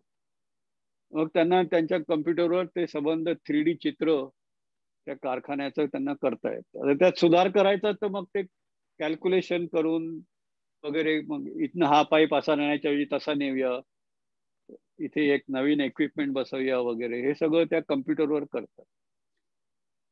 आणि मग ते करण्यासाठी म्हणून काय काय करायला पाहिजे त्याचं डिझाईन, त्याचं ड्रॉइंग, ते सगळं तयार करून ते त्यांना परत पाठवतात आणि त्यांना सांगतात की तुम्ही या बरहुकूम हे सामान तयार करून घ्या, हिंदुस्थानातनं करा, अमेरिकेतनं करा, कुठूनही करा आणि तेच बसवा, तिथे काम सुरू होईल. आणि त्यांचा हा चांगला बिझनेस चालतो. मला असं वाटतं की हे जर शक्य आहे आणि हे जर मुंबईची तरुण मंडळी करू शकतात, तर ग्रामीण भागातली तरुण मंडळी जे शहरी भागात जे काम करतात त्याच्यातलं म्हणजे 80-90% काम ग्रामीण भागात करून फक्त 10% कामासाठी शहरात येणं, तरी केवढं मोठं काम साध्य होईल. असं सहज शक्य आहे. पण या दृष्टीने आपल्याला तयारी करायला पाहिजे. या दृष्टीने ग्रामीण भाग, मगाशी परत जे सांगितलं तेच परत येतं की ग्रामीण भागाच्या मंडळींची तयारी करणं हे अत्यंत अत्यंत आवश्यक आहे. आता तुम्हाला असं वाटेल की हे कसं शक्य आहे? हे स्वप्नवत वाटतंय, असं कसं शक्य आहे? तर त्यामुळे मी तुम्हाला एक उदाहरण देतो. ते पण भारतीयाचंच उदाहरण आहे. एक आपले एक मोठी कंपनी आहे, झोहो कॉर्पोरेशन. आपल्यापैकी काही लोकांनी नाव ऐकलं असेल. कॅलिफोर्नियामध्ये ती कंपनी होती आणि त्याचे मालक एक श्रीधर वेंबू, तामिळियन आहेत. पण त्यांनी ती कंपनी स्थापन केली अमेरिकेत आणि त्याचं आज जवळपास टर्नओव्हर हे एक 550-600 मिलियन डॉलर्स इतकं टर्नओव्हर आहे दरवर्षीचं. आणि चांगली म्हणजे त्या कंपनीच मार्केटमध्ये खूप किंमत आहे त्यांना. त्यांनी असं ठरवलं की मी माझी कंपनी, त्यांची कंपनीचे म्हणजे त्यांच्या ऑफिसेस जगभर विखुरलेले आहेत, पण त्यांचं हेडक्वार्टर कॅलिफोर्नियामध्ये होतं. त्यांनी आता असं ठरवलं की मी माझ्या कंपनीचं हेडक्वार्टर केवळ हिंदुस्थानातच नेणार असं नाही, पण माझ्या गावात नेणार. त्यांचं गाव चेन्नईहून 650 किलोमीटर वर एक टेनकासी नावाचं गाव आहे. तिथे त्यांनी त्या कंपनीचं हेडक्वार्टर नेलं, सरळ कॅलिफोर्नियावरून तिथे. आणि तिथून त्या कंपनीचा जगभर पसरलेला व्यवसाय जो आहे तो चालवतात. आणि त्यांची ही IT कंपनी आहे, क्लाउड बेस्ड सर्व्हिसेस देतात ते. आणि तिथे गावातल्या मंडळींना त्यांनी सक्षम करायचं ठरवलं. तिथे त्यांनी एक युनिव्हर्सिटी स्थापन केली की ज्या योगे ग्रामीण मंडळींना ते या कामासाठी तयार करतील आणि नवीन मंडळी पुढे पुढे येतात. आता मला सांगा, जर एवढ्या मोठ्या म्हणजे मल्टीनॅशनलच म्हणायला पाहिजे, अर्थात हे इंडियन ओन्ड आहे, पण कॉर्पोरेशनचं काम, इंटरनॅशनल कॉर्पोरेशनचं काम जर चेन्नईहून 650 किलोमीटरवर असलेल्या छोट्याशा गावात ना होऊ शकतं, तर ग्रामीण भागात आपण या इतर गोष्टी जे मागाशी मी सांगितल्या त्यात अगदी नगण्य आहेत, छोट्या गोष्टी आहेत. आणि तसं आपल्याला करण्यासाठी काय हरकत आहे? पण त्या दृष्टीने आपण आपला विचार करण्याची पद्धत बदलायला पाहिजे. आपण म्हणजे आतापर्यंत हे असं चालत आलंय, आता असंच चालणार, हे असं करून नाही चालणार. कारण असं आहे की म्हणजे औद्योगिकरण आणि शहरीकरणाची इतर कारणं आहेत, पण औद्योगिकरणामुळे जे शहरीकरण झालं त्याला इंडस्ट्रियल इरामधली परिस्थिती, की मोठे मोठे कारखाने लावायचे आणि त्यात भरपूर कामगार कामाला लावायचे आणि मास प्रोडक्शन करायचं, त्याच्यामुळे ती परिस्थिती निर्माण झाली. आणि मग आपल्याकडे ग्रामीण भागातनं शहरी भागाकडे लोंढे येतात. कोकणातनं सुद्धा सुरुवातीला लोक मुंबईतला आले ते गिरणगावात आले मिलमध्ये काम करण्यासाठी. आता ती परिस्थिती पालटली. आता IT आणि पुढे झाल्यानंतर artificial intelligence, big data, machine learning, robotics या प्रकारच्या कामांना महत्व आलंय. आणि या प्रकारच्या कामांसाठी म्हणून जर आपण ग्रामीण मंडळींना सक्षम करू शकलो, हे काय फक्त शहरातल्या कॉलेजमध्येच हे होऊ शकतं असं कुठे म्हटलंय? ग्रामीण भागात पण हे आपण करू शकतो. आणि तसं जर आपण केलं, ती जर आपण व्यवस्था केली, तर मला वाटतं भारताचं चित्र पालटण्यास अजिबात वेळ लागणार नाही. कारण तसं जर आपण नाही केलं तर मात्र कठीण परिस्थिती आहे. कठीण परिस्थिती म्हणजे अशी की म्हणजे आज असं आहे की आपण भारताचे अर्थकारण वाढतंय, आर्थिक सुबत्ता वाढते, पण ती कुठे वाढते? तर एकूण म्हणजे आपल्या वरच्या 1% लोकसंख्येकडे जवळपास 22% संपत्ती आहे आणि वरच्या 1000 एक म्हणजे 0.1% इतक्या लोकसंख्येमध्ये जवळपास 10-11% देशाची संपत्ती एकवटलेली आहे. आता ही विषमता आपण आणखीन किती पुढे नेणार आहोत? कारण जे चालू आहे त्याप्रमाणे जर केलं तर ही विषमता अशी वाढतच जाणार. आणि म्हणून मला असं वाटतं की आपण सिलेट सारख्या संकल्पनेचा पाठपुरावा करून ग्रामीण भागात संपत्ती निर्माण करून ग्रामीण भाग हा प्रत्येक गाव हे जर नेट एक्सपोर्टर केलं तर तिथे संपत्ती निर्माण होईल. आणि तसं जर झालं तर ही विषमता आपोआप कमी होईल. आणि तशा प्रकारच्या कामाला आपण सर्वांनी हातभार लावला पाहिजे, अशी माझी ठाम भावना आहे. आणि अर्थातच मी हे काम करतोच आहे, पण आपण सर्वांनी पण आपापल्या परीने असं काम करावं असं सांगून ही माझं विवेचन मी संपवतो आणि आयोजकांकडे परत जातो. आणि मग काही प्रश्नोत्तर असतील तर आपण घेऊया पुढे. धन्यवाद. सर नमस्कार. नमस्कार. ग्रामीण आणि शहरी दोन्ही भागाचा नवीन तंत्रज्ञानाचा वापर करून विकास कसा करता येईल यावरती छानपणे आपण विवेचन केलं सर. पुन्हा एकदा धन्यवाद. आणि काही प्रश्नांना सर उत्तर देतील आता. तर कोणाचे प्रश्न असतील त्यांनी रेज हँडचा पर्याय निवडावा. त्याप्रमाणे आपण प्रश्नोत्तराचं सेशन घेऊ थोड्या वेळ.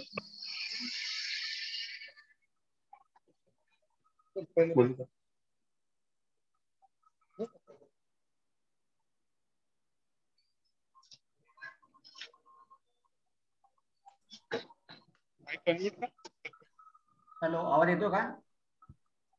हा येतो, आवाज येतो. हा, नमस्कार सर. नमस्कार सर, मी सत्यवान पाटील. आमची वसई जी आहे ती मुंबई सारख्या आंतरराष्ट्रीय ख्यातीच्या शहराला खेटून आहे. पण तुम्हालाही कल्पना असेल की आमच्या मुंबई अहमदाबाद महामार्गाच्या पूर्वेला आपली जी सिलेक्स कल्पना आहे त्याच्या अंतर्गत आर्थिक विषमतेची झरी भरून काढता येईल असा अनेक तालुक्या अंतर्गत येणारा अपेक्षित असलेला खूप मोठा भाग आहे. पण सगळ्यात महत्वाचा भाग म्हणजे या ठिकाणी सर आजही पायाभूत सुविधा किंवा उच्च शिक्षणाच्या आरोग्याच्या सोयी याची वानवा आहे. समजा काही स्वयंसेवी गटांनी संस्थांनी तुमच्या ह्या कल्पनेपासून प्रेरणा घेऊन एकत्र येऊन काही सुरू करायचे तर या मूलभूत सोयी असणे खूप गरजेचं आहे. आणि तुम्ही स्वतः विविध जबाबदारीच्या माध्यमातून अभ्यासक किंवा मार्गदर्शक म्हणून या विकासाच्या प्रक्रियांशी निगडीत आहात. तुमच्या अंदाजाप्रमाणे भारतभर दुर्लक्षित ग्रामीण भागामध्ये किमान मूलभूत सुविधा उपलब्ध व्हायला अजून किती कालावधी लागेल? असं आहे, खरं म्हणजे जर याचं आपण चांगलं नियोजन केलं आणि त्या दृष्टीने सर्वांनी एकत्रित प्रयत्न केले तर या गोष्टींना खरं म्हणजे जास्त वेळ लागू नये. प्रश्न फक्त असा आहे की याचं नियोजन नीट होत नाही.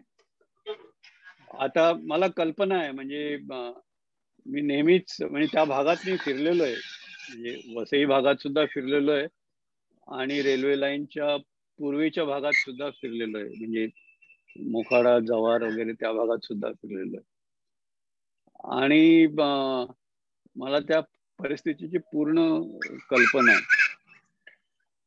आता म्हणजे फक्त म्हणजे पाण्याचंच उदाहरण घेऊ. तुम्ही पाण्याचं उदाहरण घेतलं उत्तम आहे. आता कल्पना करा की म्हणजे पाण्याची व्यवस्था करण्यासाठी म्हणून बऱ्याच ठिकाणी वेगवेगळे प्रयोग चालू आहेत आणि म्हणजे काही ठिकाणी चांगले पण झालेले आहेत. मग त्याच्यामध्ये बंधारे बांधणं आणि मला वाटतं त्या भागात सुद्धा बऱ्याच लोकांनी ओढ्यांच्या वर बंधारे बांधून पाणी अडवून काही महिने तरी पाणी कसं वापरता मिळेल शेतीसाठी याची व्यवस्था केलेली मला माहित आहे. तसंच इतर पण ग्राउंड वॉटरच्या दृष्टीने काय करता येईल. आणि मोठ्या प्रमाणावर जर बघितलं तर म्हणजे तुम्हाला माहिती आहे की त्या बाबतीत म्हणजे एमआयडीसीला जे पाणी येतं त्याचा स्रोत मला वाटतं रेल्वे लाईनच्या पूर्वेकडेच आहे, किंवा म्हणजे सूर्या नदी किंवा नाव नाही आठवत मला. पण ते पाणी असं म्हणजे उंच ठिकाणाहून खाली वाहत खाली येत असं. तर त्यासाठी आपण जर एवढे प्रकल्प राबवू शकतो तर समुद्राचं खारं पाणी गोडं पाणी करून उलट पंप केलं, त्या भागात जर ते पाणी पोचवलं, त्याला अर्थात खर्च येईल, पण म्हणजे असं आहे की अगदी ज्यांचं जीवनस्तर खूप खाली आहे त्या लोकांच्या मदतीसाठी अशा प्रकारचा खर्च करणं हे योग्यच आहे. आणि तशी जर व्यवस्था केली तर एका बाजूला चांगल्या प्रकारचं रेन वॉटर मॅनेजमेंट, दुसऱ्या बाजूला चांगल्या प्रकारचं ग्राउंड वॉटर मॅनेजमेंट, आणि तिसरा प्रकार म्हणजे समुद्रही तिथनं काही फार लांब नाहीये, तर ते समुद्राचं पाणी गोळा करून ते पाणी आणलं तर पाण्याची चांगली व्यवस्था होणं काही अशक्य नाहीये त्या भागामध्ये. आणि पण बऱ्याच वेळेला काय होतं की मला हेही माहिती आहे की बंधारे घातले तर ते बंधारे घातले ते कुठल्या ठिकाणी घालायला पाहिजे त्याचं पण एक म्हणजे हा पण एक ज्ञानाचा विषय आहे. आणि चुकीच्या ठिकाणी जर ते बंधारे घातले तर त्याचा फायदा होण्यापेक्षा नुकसान जास्त होत, आणि असं पण झालेलं आहे. त्यामुळे आपल्या ज्या ज्ञानसंस्था आहेत, कॉलेजेस आहेत, बऱ्याच ठिकाणी हायड्रॉलॉजी, जिओ हायड्रॉलॉजी, जिओलॉजी हे विषय आपण शिकवतो त्या कॉलेजेसमधनं. पण मग त्या मंडळींना या प्रकारचं म्हणजे ज्ञान आणि त्या ज्ञानाचा परिसरातील लोकांना उपयोग का करून देता येऊ नये. आणि सिलेज हीच कल्पना आहे की त्यांनी त्या कॉलेजच्या लोकांनी या लोकांच्या बरोबर काम करून जर म्हणजे आता बंधारे घालण्याचं काम कित्येक स्वयंसेवी संस्था करतात आहेत त्या भागामध्ये, पण त्याच्याबरोबर की हे बंधाऱ्यांची लोकेशन करेक्ट आहे तर जास्त फायदा होईल. त्या म्हणजे तसंच शेतीच्या बाबतीत पण आहे की कमी पाण्यामध्ये कशी शेती करायची याच्याबद्दल आपल्याला काही करता येईल का. तर अशा अनेक गोष्टी करता येण्यासारख्या आहेत. आणि म्हणजे अर्थात त्या भागात नाही पण इतर ठिकाणी अशा प्रकारची कामं झालेली पण आहेत. त्या भागात सुद्धा म्हणजे मगाशी म्हटल्याप्रमाणे स्वयंसेवी संस्थांनी ती कामं केली असणार, मी काही एक दोन बघितलेली आहेत. पण त्याचं असं एकत्रित जर आपण केलं तर एकूण त्या परिसराचा विकास करणं सहज शक्य आहे असं मला वाटतं. शिल्पा मॅडम, शिल्पा बने, पुढचा प्रश्न. शिल्पा मॅडम प्रश्न बोला तुमचा. Thank you sir. मी बने बोलते. सरांना ऐकणं हा एक ग्रेट अनुभव आहे. ऐकू येत आहे ना? हो हो येत आहे. Thank you sir, thank you. हा, तुम्ही जसं तुमच्या वाटत एक आलं की मी तुम्हाला स्वप्नवत असेल बोलताना, तर मला परत कधी कधी हे स्वप्नरंजन तर नाही ना असं तुमच्या सगळ्या जे तुम्ही प्रोजेक्टच्या विषयी बोलताय त्याच्यावरनं वाटतं. कारण मी आता जवळजवळ रिटायर झाल्यापासून 7 वर्ष गावाला जाते, रत्नागिरी माझं गाव, आणि तिथे बघितलं तर MIDCचे बरेचसे कारखाने अक्षरशः ओटार पडलेले आहेत. कारण तिथे बेसिक सुविधांमध्येच आपल्याला बऱ्याच वेळा कमतरता दिसते. नंतर इंजिनियर्स आणि या मुलांचे एवढे कारखाने झालेत, आणि जशी आपली इंडियन मेंटॅलिटी म्हणायला काय हरकत असं मला वाटतं. कारण जेव्हा मी तरुण मुलांशी शिकण्यासारखं इंटरॅक्ट करत असते तर प्रत्येकाचं स्वप्न मुंबई नाही तर पुणे असतं, जसं मुंबईतल्या माणसाचा अमेरिका असेल. I don't know. म्हणजे जेव्हा जेव्हा उच्च शिक्षणाकडे होतं 90% मुलं तरी बाहेर जाण्याच्या एक त्यांच्या डोक्यामध्ये असतात. नंतर सक्सेस स्टोरी जेव्हा एक पुढे येते तेव्हा त्याच्यामध्ये 99 अनसक्सेसफुल स्टोरी असतात. कारण जसं तुम्ही म्हणालात बांबूचं, तर मी बांबूचं स्वतः लागवड केली आहे, पण त्याचे आपल्याला मूलभूत गरजा कदाचित पूर्ण सांगितल्या गेल्या नसतील. हॅलो, शिल्पा मॅडम प्रश्न थोडक्यात विचारा प्लीज. तर मला ह्याच्याबद्दल आपण मानसिकता बदलण्यासाठी तरुण मुलांची काय आपण करू शकतो का हा एक प्रश्न आहे. आणि ह्याची वेबसाईट आहे का काय सिलेजची?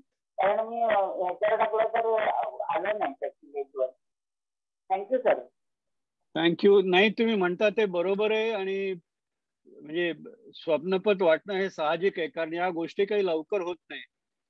म्हणजे आता मी एक थोडस विस्ताराने सांगतो की माझं आयुष्य संबंध मी अटॉमिक एनर्जी मध्ये घालवलं.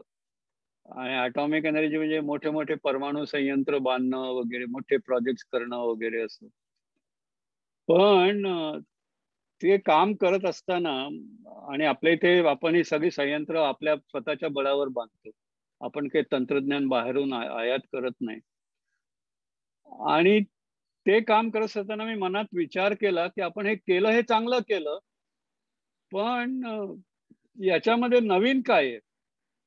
म्हणजे इतर कोणी करू शकलं नाही आणि आपण केलं आणि लोकांनी बंधनं घातली तरी पण आपण केलं जिद्दीने. त्याच्याबद्दल मलाही स्वार्थ अभिमान आहे.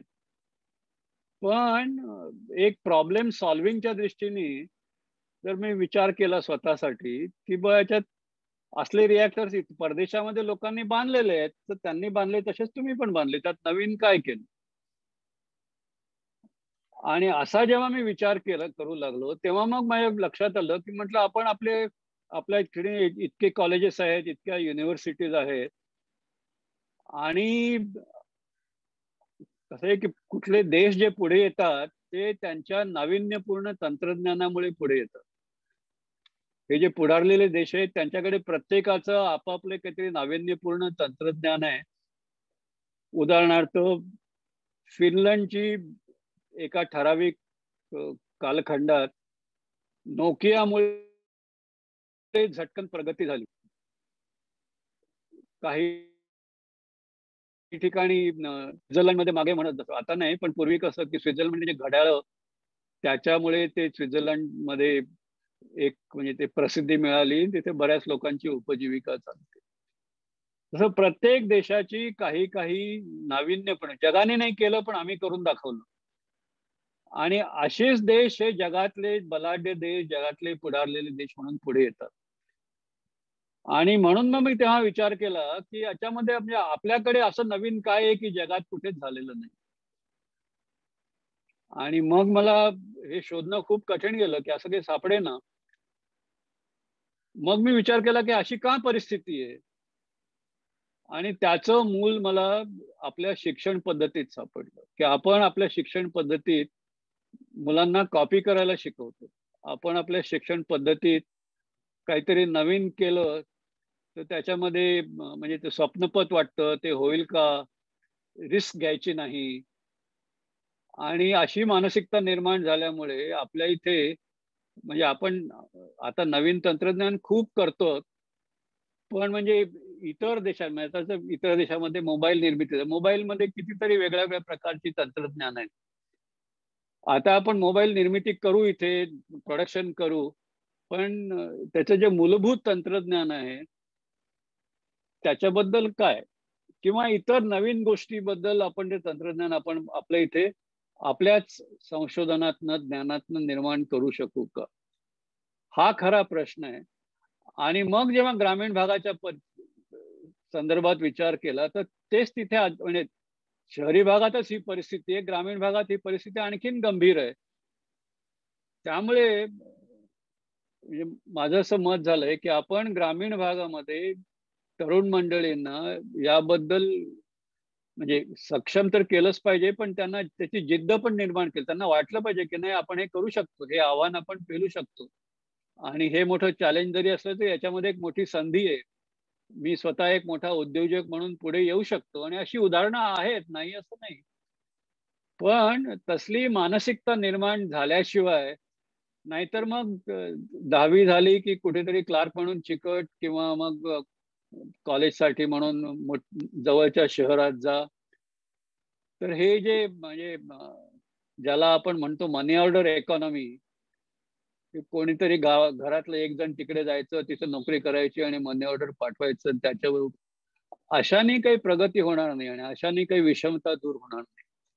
त्यामुळे हे स्वप्नबद्ध जरी वाटत असलं तरी ते अत्यंत आवश्यक आहे, आणि ते तशी मानसिकता निर्माण केली पाहिजे शिक्षणाच्या माध्यमातनं, समाजसेवी संस्थांच्या माध्यमातनं. आणि याच्यामध्ये एक प्रकारचं कलेक्टिव्ह, प्रत्येक जण असं आहे की हे माझं मी काम वेगळं करतो, तुमचं काम तुम्ही वेगळं करा.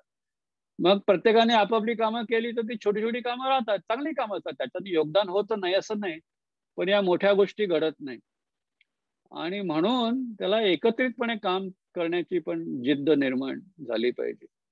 आणि मला वाटतं ती हळूहळू होईल. आणि म्हणूनच जेव्हा श्रीधर वेंबूंनी ठरवलं ते हिंदुस्थान येणं, मला खूप इतकं बरं वाटलं. माझी त्यांची काही ओळख नाहीये, पण मी त्यांचं उदाहरण नेहमी देतो की जर एका कंपनीचा जागतिक व्यवहार एका छोट्याशा गावातनं चालू शकतो तर मग आणि काय पाहिजे आपल्याला.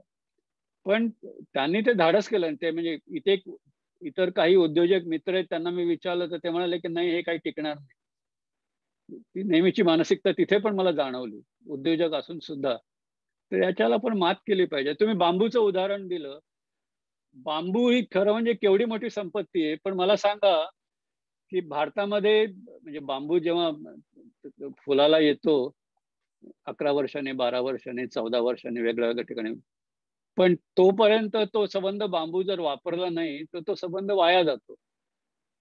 आणि हा महाराष्ट्रात बांबू आहे, कोकणात आहे, गडचिरोलीत आहे, नॉर्थ ईस्ट मध्ये तर प्रचंड प्रमाणात बांबू आहे.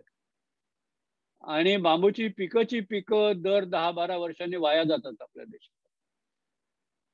आता मला सांगा की जेव्हा इमर्जन्सी येते किंवा एखादं म्हणजे डिझास्टर मॅनेजमेंटच्या, आपल्या इथे स्वयंसेवी संस्थांनी बांबूची हजारोनी घरं बांधली आहेत, छोटे छोटे पूल बांधले आहेत बांबूची. तर बांबूची घरं बांधणं आणि हे जर आपण केलं आणि एखादं बांबूचं घर, चांगलं घर बांधता येतं आणि 15-20 वर्ष ते घर सहज टिकतं. पण मला सांगा की आपल्या सिव्हिल इंजिनिअरिंग कोर्समध्ये आपण त्यांना RCC शिकवतो, कॉन्क्रीट शिकवतो. पूर्वीच्या काळी टिंबर शिकवायचे, आता शिकवतात की नाही माहित नाही, पण बांबू नाही शिकवत. बांबूचं घर बांधणं, बांबूचं स्ट्रक्चर करणं, ऍटलिस्ट ज्या भागात बांबू प्रचंड प्रमाणात उपलब्ध आहे त्या भागातल्या सिव्हिल इंजिनिअरिंग कॉलेजेसनी त्याच्यातनं घरं कशी बांधायची याच्यावरचं इंजिनिअरिंग तंत्रज्ञान मुलांना शिकवायला नको? ते का होत नाही? तर इथेही आपली मानसिकता, कारण नाही, बांबूची घरं म्हणजे मागासलेपणा. आणि मला माहिती आहे कोकणामध्ये काय ना, देशपांडे का काहीतरी असेल, त्याने बांबूवर केवढं प्रचंड काम केलेलं आहे. त्यामुळे त्याच्यातनं संपत्ती निर्माण करता येते. पण हे म्हणजे असं आहे की हे म्हणजे आज सुरू केलं आणि उद्या होणारं काम नाहीच आहे. त्याला वेळ लागणार आणि म्हणजे त्याला थोडीशी स्वप्नवेडी माणसं पाहिजे. हे म्हटलं तर काही थोडंसं अतिशयोक्ती नाही होणार. पुढचा प्रश्न आहे, टकले आहेत, प्रशांत टकले. कृपया आपला प्रश्न विचार आणि परत एकदा विनंती, थोडक्यात विचार.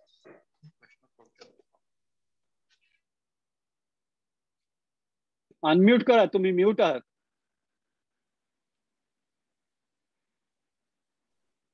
सर नमस्कार. नमस्कार. तुमच्यासारख्या व्यक्तीवर लाईव्ह राहिलोय सर, मी भाग्यवान आहे. माझा प्रश्न आहे की महाराष्ट्र आणि महाराष्ट्रात एकूण गावं आहेत 44,298. मी ह्या मॅक्झिमम गावात मी स्वतः फिरलोय. तिथलं राहणीमान, तिथली उद्योजकता किंवा तिथला जो पाण्याचा जो जलस्रोत हा जो भाग आहे, जमिनी दिवसेंदिवस तो खाली खाली होत चाललाय. किंवा तिथली जी माणसं आहेत ती शहराकडे जास्त जात आहेत. म्हणजे ग्रामीण हा जो विषय आहे, म्हणजे निसर्ग पण बदललाय, निसर्गानुसार शेतीही मिळत नाही, उत्पन्नही मिळत नाही. त्यामुळे मॅक्झिमम वर्ग हा शहराकडे पळत चाललाय. त्याच्यामुळे गावातल्या शाळा सुद्धा आता विद्यार्थी नसल्यामुळे बंदही पडत आहेत. कसं आहे, आणि हे सगळं घर चालवण्यासाठी जे काही अर्थनियोजन प्रत्येकाला लागतं, आर्थिक साक्षरता, तर ही आर्थिक साक्षरता महाराष्ट्रात ग्रामीण भागात फार कमकुवत आहे.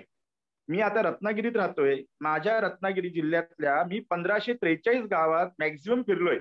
मी इथलं राहणीमान बघितलं. इतका प्रचंड पाऊस असतो पण आम्हाला फळं, म्हणजे ह्या वर्षी 10% आजूबाजूलाच फक्त आंब्याची फळधारणा झालेली आहे. काजू हे सुद्धा पीक आज जळून जायला लागलेलं आहे. म्हणजे म्हणजे आमचं जे आर्थिक स्तोत्र आहे हेच प्रॉब्लेमॅटिक झालंय. आणि पाण्याची पातळी सुद्धा इतकी खाली गेल्यामुळे आंबा हा आता आतमधूनच साका व्हायला लागलाय. असे खूप काही विषय आहेत. म्हणजे अर्थशास्त्र, अर्थज्ञान. हॅलो प्रशांत भाऊ, हा, प्लीज कृपया प्रश्न आपला थोडक्यात विचार. अजून 2-3 प्रश्न. माझं असं आहे की निसर्ग जो काही बदलत चाललाय तर ह्याच्यावरती संशोधन, म्हणजे आम्ही सामान्य शेतकरी म्हणा ग्रामीण लोक म्हणा की शासन म्हणा, तर ह्याची सांगड कुठे आहे का? संशोधनात्मक निसर्ग बदलाचं वातावरण जर झालं तर आम्ही खूप काही सक्षमरित्या करू. कारण आम्ही जिथे पैसा टाकतो, जिथे मेहनत करतो, ते आम्हाला त्याची उपभोग म्हणजे उपभोगायला मिळतच नाही, असलं सध्या हे नैसर्गिक वातावरण तयार झालंय. सर ह्याच्याबद्दल आपण काय सांगू शकाल? नाही, तुम्ही म्हणता, हो सर, तुम्ही म्हणाला ते म्हणजे ती समस्या गंभीर आहे हे नक्कीच, पण त्याचे दोन भाग आहेत. पहिला भाग म्हणजे ग्रामीण भागात, म्हणजे निसर्ग बदलाचा आपण नंतर येऊ, पण सध्या असं एक धरून चाला की निसर्ग जसा होता तसाच आहे, बदलला नाहीये. पण तरी पण म्हणजे ग्रामीण भागातनं शहरी भागात स्थलांतर हे होतच आलंय, पूर्वी पण होत होतं, अजूनही होतंय. आणि त्यामुळे म्हणजे ग्रामीण भागातली अर्थव्यवस्था दिवसेंदिवस म्हणजे बाहेरून तिथे पैसा येतो, कारण तिथले लोक बाहेर जातात आणि तिथं घरी पैसा पाठवतात, तो वेगळा. म्हणजे आता केरळमध्ये खूप सुबत्ता आली आहे, कारण आखाती देशात तिथली बरीच मंडळी गेली, त्यांनी कामं केली, पैसा, तर ते सोडून द्या. पण तिथल्या स्थानिक परिस्थितीतून संपत्ती निर्माण करण्याचं काम, एक काही निवडक अपवाद जर सोडले तर त्या सगळ्यांना याचं एक थोडंसं म्हणजे आव्हान पेलणं कठीण जात आहे दिवसेंदिवस. आणि याचं कारण की त्याच्यामध्ये आपण तंत्रज्ञानाचा जितका उपयोग करायला पाहिजे तितका नाही केला. म्हणजे आता मी आंबा आणि काजूचं जर उदाहरण दिलं तर म्हणजे या गोष्टींवर म्हणजे बरेचसे लोक त्याच्यात मूल्यवृद्धी, म्हणजे आंब्याची आंबा पोळी म्हणा किंवा काजू चे पण इतर अनेक उत्पादनं तयार करतात आणि ते बाजारात आणतात, नाही असं नाही. पण म्हणजे मी परवा आमच्या एका शास्त्रज्ञ सहकारी आहेत, त्यांनी संशोधन केलं आणि त्यांनी आंब्याच्या पानापासून त्यांनी मॅन्जिफेरिन द्रव्य शुद्ध केलं आणि त्याला प्रचंड किंमत येते. आता कल्पना करा की म्हणजे आंब्याचं उत्पादन किंवा आंब्यावर मूल्यवृद्धी केली तर त्याचा फायदा, आणि त्याचबरोबर आंब्याची पानं जी आहे ती सुद्धा, म्हणजे झाडाची पानं तोडायची नाही, जी पडतात ती पानं गोळा करून त्याच्यातनं जर ते मॅन्जिफेरिन काढलं तर ते एक वेगळं उत्पन्न मिळू शकतं.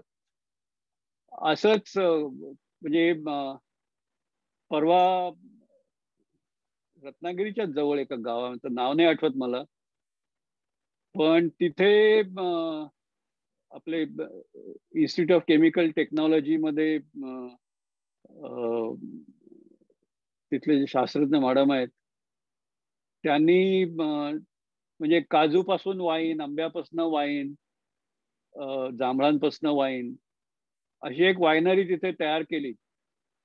आणि त्याच्यातनं नवीन म्हणजे सांगायचा मुद्दा असा की अशा प्रकारच्या म्हणजे मूल्यवृद्धीचे वेगळे वेगळे मार्ग आहेत, पण तसा जर मोठ्या प्रमाणात अवलंब केला आणि त्यासाठी त्याला उद्योजकता पाहिजे, त्यासाठी भांडवल पाहिजे, तर ती सगळी व्यवस्था करणं हे आवश्यकच आहे. पण ते जर केलं तर मग अशी थोडीशी आपदा आली तर त्याच्या मात करण्याची क्षमता वाढते. आता शेतीमध्ये सुद्धा आपण म्हणतो की शेतकरी आत्महत्या करतात. कोण शेतकरी आत्महत्या करतात? ज्यांच्याकडे शेती छोटी आहे, 2 एकर 2.5 एकर किंवा त्याच्यापेक्षा कमी. 100 एकर शेती असलेल्या शेतकऱ्याने आत्महत्या केलेली मी ऐकली नाही, कारण त्याच्याकडे तेवढी सबलता असते.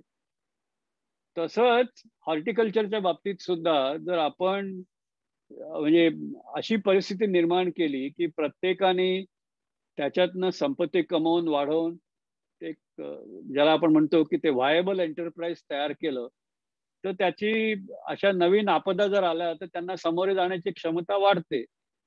पण ते जर नाही केलं आणि प्रत्येक जण आपापलं छोटं छोटं काम करत राहिलं तर नक्कीच तुम्ही म्हणाला तशी परिस्थिती निर्माण होते. आणि या सगळ्याच्या मुळाशी ज्ञान आहे. आपल्या शाळा कॉलेजातनं आपण जे शिकवतो त्याचा या गोष्टींशी कुठेही संबंध येत नाही. आणि म्हणून मग आपल्याला, आणि मी म्हणजे त्याच्यामध्ये जसं मी सिल्वर लाईनिंग अशी की मी बऱ्याच ठिकाणी प्रगत शेतकऱ्यांना बोललोय, म्हणजे मला काही शेतकऱ्यांनी त्यांनी डायरेक्ट करस्पॉन्डन्स केला. एकाने चक्क जपान मधला कोणी तिथला प्रगत क्षेत्र आहे त्यांच्यामध्ये, तर म्हटलं तुम्ही जपानी आणि कसं, तर नाही म्हणे आम्हाला ते ट्रान्सलेशन करून मिळतं. आणि त्यांचा आपसात इंटरनेट कनेक्शन आहे आणि त्याच्यातनं ते एकमेकांना शिकतात आणि खूप चांगलं काम करतात. पण हे आपल्या शाळा कॉलेजेसना करायला काय झालं? आणि तसं व्हायला पाहिजे. हा खरा प्रश्न आहे. माझा सांगण्याचा मुद्दा तो हाच आहे की आपल्या शिक्षणाचा या उपजीविकेशी खूप जवळचा संबंध असला पाहिजे. आज तो संबंध दिसत नाही. पुढचा प्रश्न आहे अलंकार अधिकारी. आपला प्रश्न विचारा. अलंकार अधिकारी. नमस्कार सर, आवाज येतोय माझा? हो, येतोय. सर नमस्कार, मी अलंकार अधिकारी बोलतोय.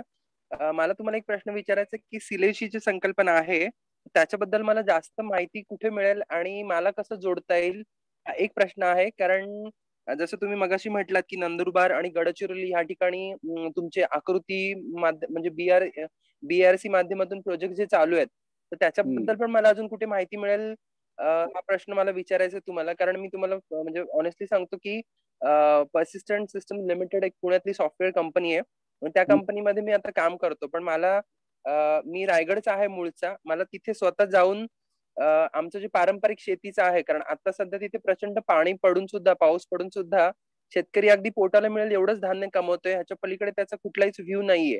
कारण पारंपरिक पद्धतीने शेती चालली आहे. तर त्या संदर्भात मला पुढे कार्य करायचं आहे. आणि जर का तुमच्यासारख्या माणसांची मला टेक्नॉलॉजी समजून घेण्यामध्ये माहिती मिळाली तर मला खूप चांगलं होईल सर ते.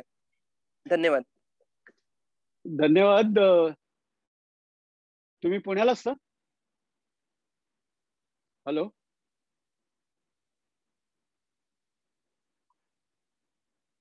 तुम्ही असं करा, पुण्याला माझे एक तर माझ्या वेबसाईटवर तुम्हाला थोडीफार माहिती मिळेल, खूप मिळणार नाही, पण केवळ संकल्पनेपुरती. प्रत्येक ठिकाणची टेक्नॉलॉजी वेगळी वेगळी असते आणि त्याच्याबद्दल काही त्याच्यात नाहीये. पण संकल्पनेबद्दल माझ्या वेबसाईटवर तुम्हाला माहिती मिळेल.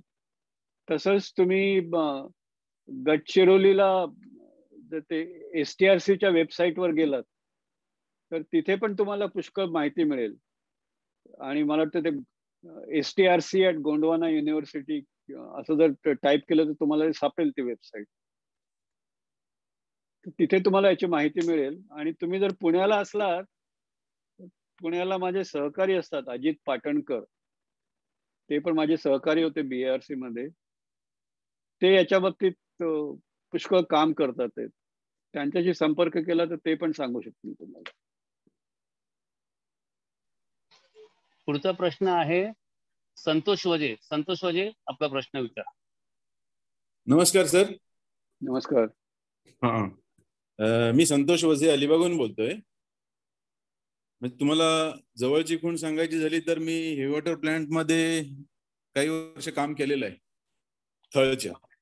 कुठल्या? थळच्या? अच्छा. हो, थळला. आपला एक कार्यक्रम पण म्हणजे HW हेवी वॉटर प्लांटला जी 25 वर्ष झाली ना, तर कार्यक्रम कंडक्ट झाला मी करायला होतो म्हणजे त्यावेळेस. अच्छा, बरं. माझा प्रश्न असा आहे सर की औद्योगिकीकरणामुळे ग्रामीण भागातनं शहरी भागाकडे संपत्ती निर्मितीचं केंद्र शिफ्ट झालं. बरोबर. तर कोरोनामुळे पुन्हा हे ग्रामीण भागाकडे शिफ्ट होण्याची काही शक्यता आहे का? म्हणजे तो एक इम्पल्स ह्या बदलासाठी ठरू शकतो काय? असं एक करोनामुळे थोडा इम्पल्स मिळाला हे तर खरंच आहे. पण असं आहे की म्हणजे ग्रामीण लोक जे शहरी भागात काम करत होते ते करोनाच्या लॉकडाऊन मध्ये सगळे बरेचसे लोक परत आपापल्या गावी परतले. पण त्याच्यातले म्हणजे आता माहित नाही लेटेस्ट स्टॅटिस्टिक्स, पण तेव्हाचं स्टॅटिस्टिक्स असं होतं की त्याच्यातले बरेचसे परत म्हणजे लॉकडाऊन उठल्यानंतर परत त्यांना जिथे ते आधी काम करत होते तिथे काम, म्हणजे काही लोकांच्या नोकऱ्या गेल्या, पण ज्यांच्या नोकऱ्या शाबूत होत्या त्यांना म्हणजे तिथे जावंसं वाटलं आणि तिथे ते गेले. पण त्याच्यातले थोडे काही टक्के, मला वाटतं एक 20% लोक असे होते की त्यांनी ठरवलं की नाही, आता मी तिकडे जाणार नाही, खूप झालं, आपण गावातच काहीतरी करू. आणखीन तेवढंच म्हणजे 20-25% आणखीन असे होते की आपण शहरी भागात जाऊ, पण लांबच्या शहरात नाही जाणार, जवळच्या शहरात जाऊन काम करू. पण ह्या ज्या गोष्टी आहेत ना, या तात्पुरत्या आहेत. कारण असं आहे की सध्या आपली जी मानसिकता आहे ती म्हणजे इंटेन्स आहे सध्या, कारण त्याचा प्रादुर्भाव म्हणजे आता आपण अनुभवत आहोत किंवा नुकताच अनुभवलेला असला तर तो जो ट्रॉमा असतो तो मनावर खूप परिणामकारकरित्या काम करत असतो. पण जसा जसा काळ जाईल तसा तसा परत जिथे संधी जास्त तिथे लोक जातील, नॅचरल आहे ते. आणि त्यामुळे म्हणजे अशा शॉकमुळे लोक तात्पुरते गावात आली, पण तिथे जर त्यांना आपण लगेच रोजगार, आणि काही ठिकाणी असे प्रयत्न झाले, तिथे जर निर्माण केला रोजगार आणि IT च्या माध्यमातून काही लोकांनी मार्केटिंगच्या माध्यमातून असे सक्सेसफुल प्रयत्न केले, नाही असं नाही. पण तशी जर म्हणजे त्या प्रकारची ऑपॉर्च्युनिटी नसली तर ते परत येरे माझ्या मागल्यासारखंच होणार. त्यामुळे म्हणजे हा जो एक बदल जो घडवायचा आहे तो अगदी ठरवून पद्धतशीरपणे केला पाहिजे.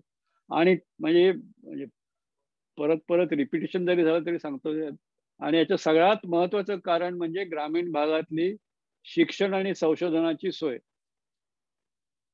शिक्षण आणि संशोधन फक्त शहरी भागात चालावं असा मक्ता कोणी घेतलेला नाहीये, तो सगळीकडे होऊ शकतो. पूर्वीच्या काळी नाहीतरी ऋषीमुनींची जिथे शिकायला जायचे सगळे लोक ते ग्रामीण भागातच होते. सो विद्यापीठ पूर्वी ग्रामीण भागात होती. आता काय एवढं शहरी भागातलं लागून गेलं. आणि म्हणून म्हणजे ही जी विषमता निर्माण होते त्याचं मुख्य कारण ते आहे. ग्रामीण भागात सुद्धा आपण औद्योगिकरण केलं आणि ग्रामीण भागात असं नेट एक्सपोर्टर केलं तर lot of equilibrium can still happen. तर आता शेवटचे 2 प्रश्न घेऊ आपण, खूप वेळ होतोय.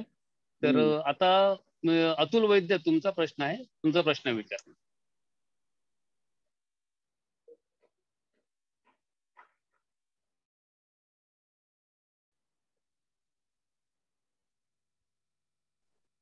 हॅलो. हा बोला.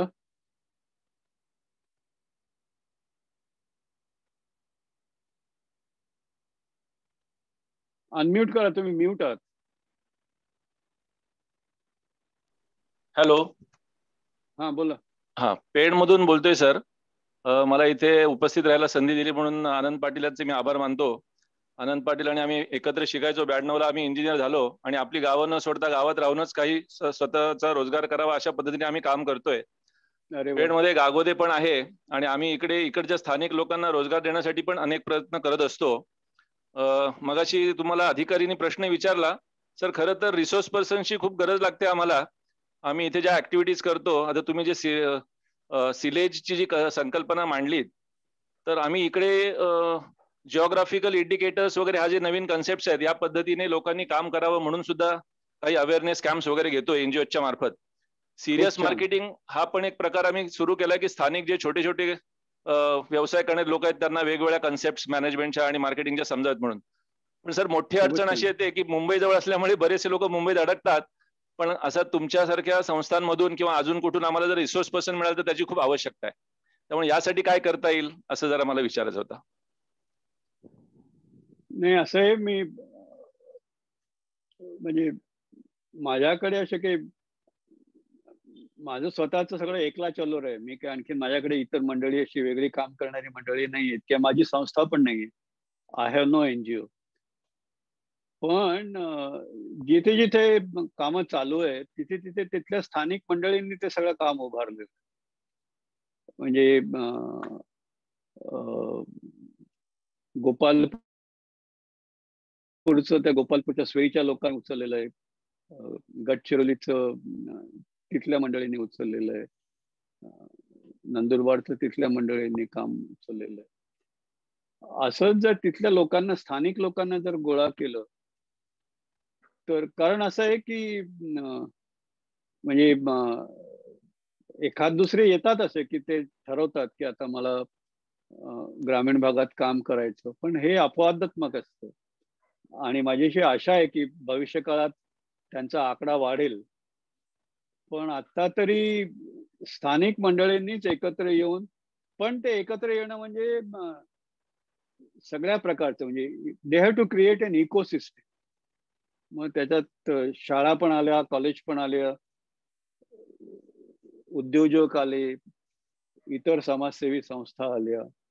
या सगळ्यांचं एकत्रितपणे असं जर केलं तर ते काम होण्यासारखे. पण माझ्याकडे अशी काही वेगळी माणसं नाही आहेत, माझ्याकडे एकही माणूस नाही. सर आता शेवटचा प्रश्न आहे. अविनाश नाईक तुम्हाला अनम्यूट करतोय. तुझा प्रश्न विचारा. सर नमस्कार, आवाज येतो काय? नमस्कार, हो येतो आवाज येतो, बोला.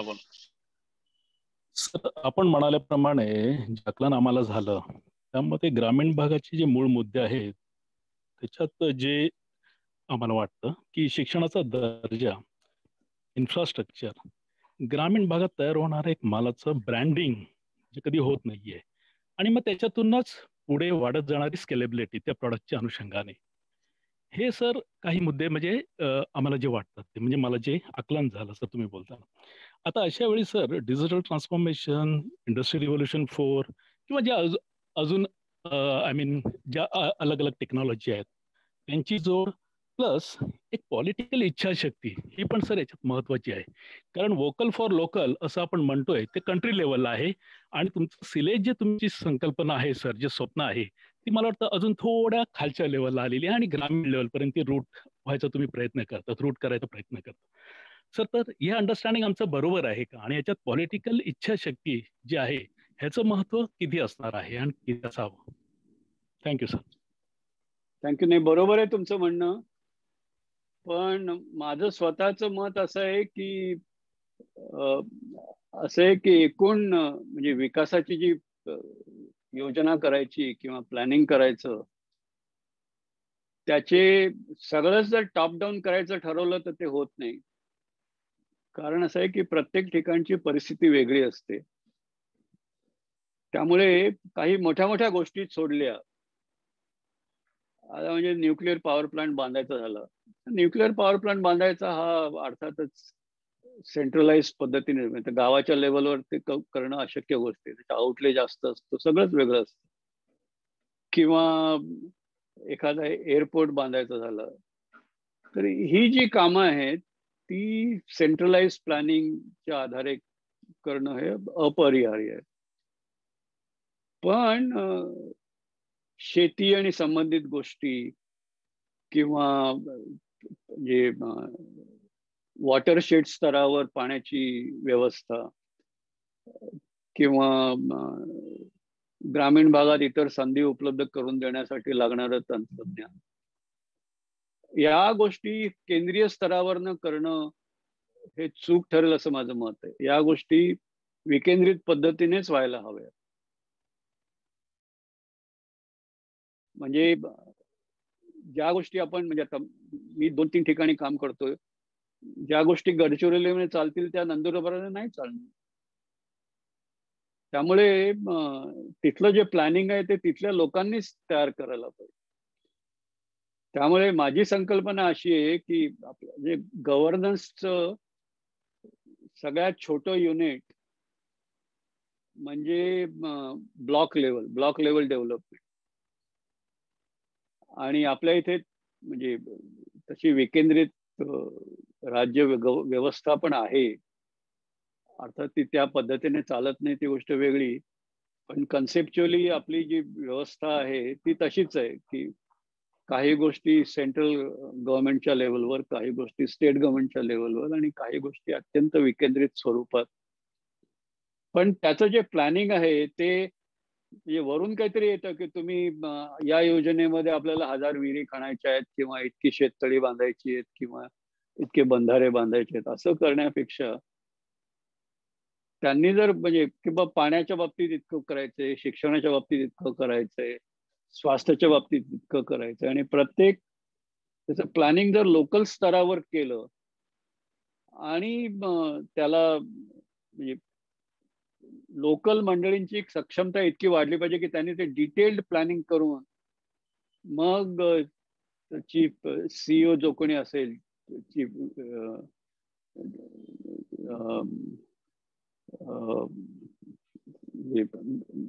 काय ब्लॉक डेव्हलपमेंट ऑफिसर किंवा त्याला काय म्हणतात काहीतरी, तर त्या ऑफिसरकडे जर त्यांनी मांडलं की बा आपल्या तालुक्यासाठी इतके पैसे मंजूर झालेले आहेत, त्याचं ठोकताळे असे असे आहेत, या एरियामध्ये आहेत, तर आम्हाला या खाली असं डिटेल प्लॅनिंग आम्ही केलंय तसं करायला पाहिजे, कसं करून द्या.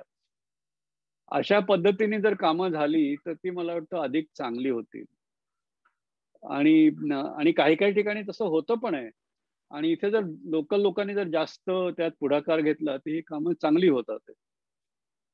आता प्रश्न फक्त एवढाच आहे की हे म्हणजे आता समजा काही त्यांनी त्या वस्तू तयार केली टेक्नॉलॉजीच्या माध्यमातून म्हणा किंवा इतर कसं, पण त्याला म्हणजे त्याचं backward forward integration, marketing, branding हे पण लागतं. आणि त्यासाठी म्हणजे त्या ग्रुपमध्ये किंवा त्या ब्लॉकमध्ये अशी काहीतरी व्यवस्था केली किंवा आजकाल डिजिटल तंत्रज्ञानाने त्या गोष्टी त्यातल्या त्यात सोप्या झाल्या आहेत, तर तसं जर काही केलं तर मला वाटतं ते म्हणजे अधिक सफलता मिळण्याची शक्यता आहे. पण तुम्ही म्हणता ते खरं आहे, तोच प्रॉब्लेम्स आर देअर. सर, आपण आता प्रश्नोत्तराचा सेशन इकडे थांबूया. बराच वेळ झालेला आहे. सर, आपण ग्रामीण समृद्धी या विषयावर छानपणे मार्गदर्शन केल्याबद्दल आपलं संजीवनी परिवारातर्फे मनपूर्वक धन्यवाद. आपण श्रोतेगण जे यूट्यूब, झूम ॲप या ऑनलाईन ॲपद्वारे जे सहभागी झाले त्या सगळ्यांचं संजीवनी परिवारातर्फे मनपूर्वक आभार, मनपूर्वक धन्यवाद. आणि हे आजचं व्याख्यान आणि त्याबरोबर संजीवनी व्याख्यानमाला 2021 ही संपन्न झाली असं मी परिवाराच्या वतीने जाहीर करतो. परत एकदा सर, खरंच मनापासून धन्यवाद. आणि हा व्याख्यानमालेचा कार्यक्रम संपन्न झाला असं मी जाहीर करतो. नमस्कार. धन्यवाद.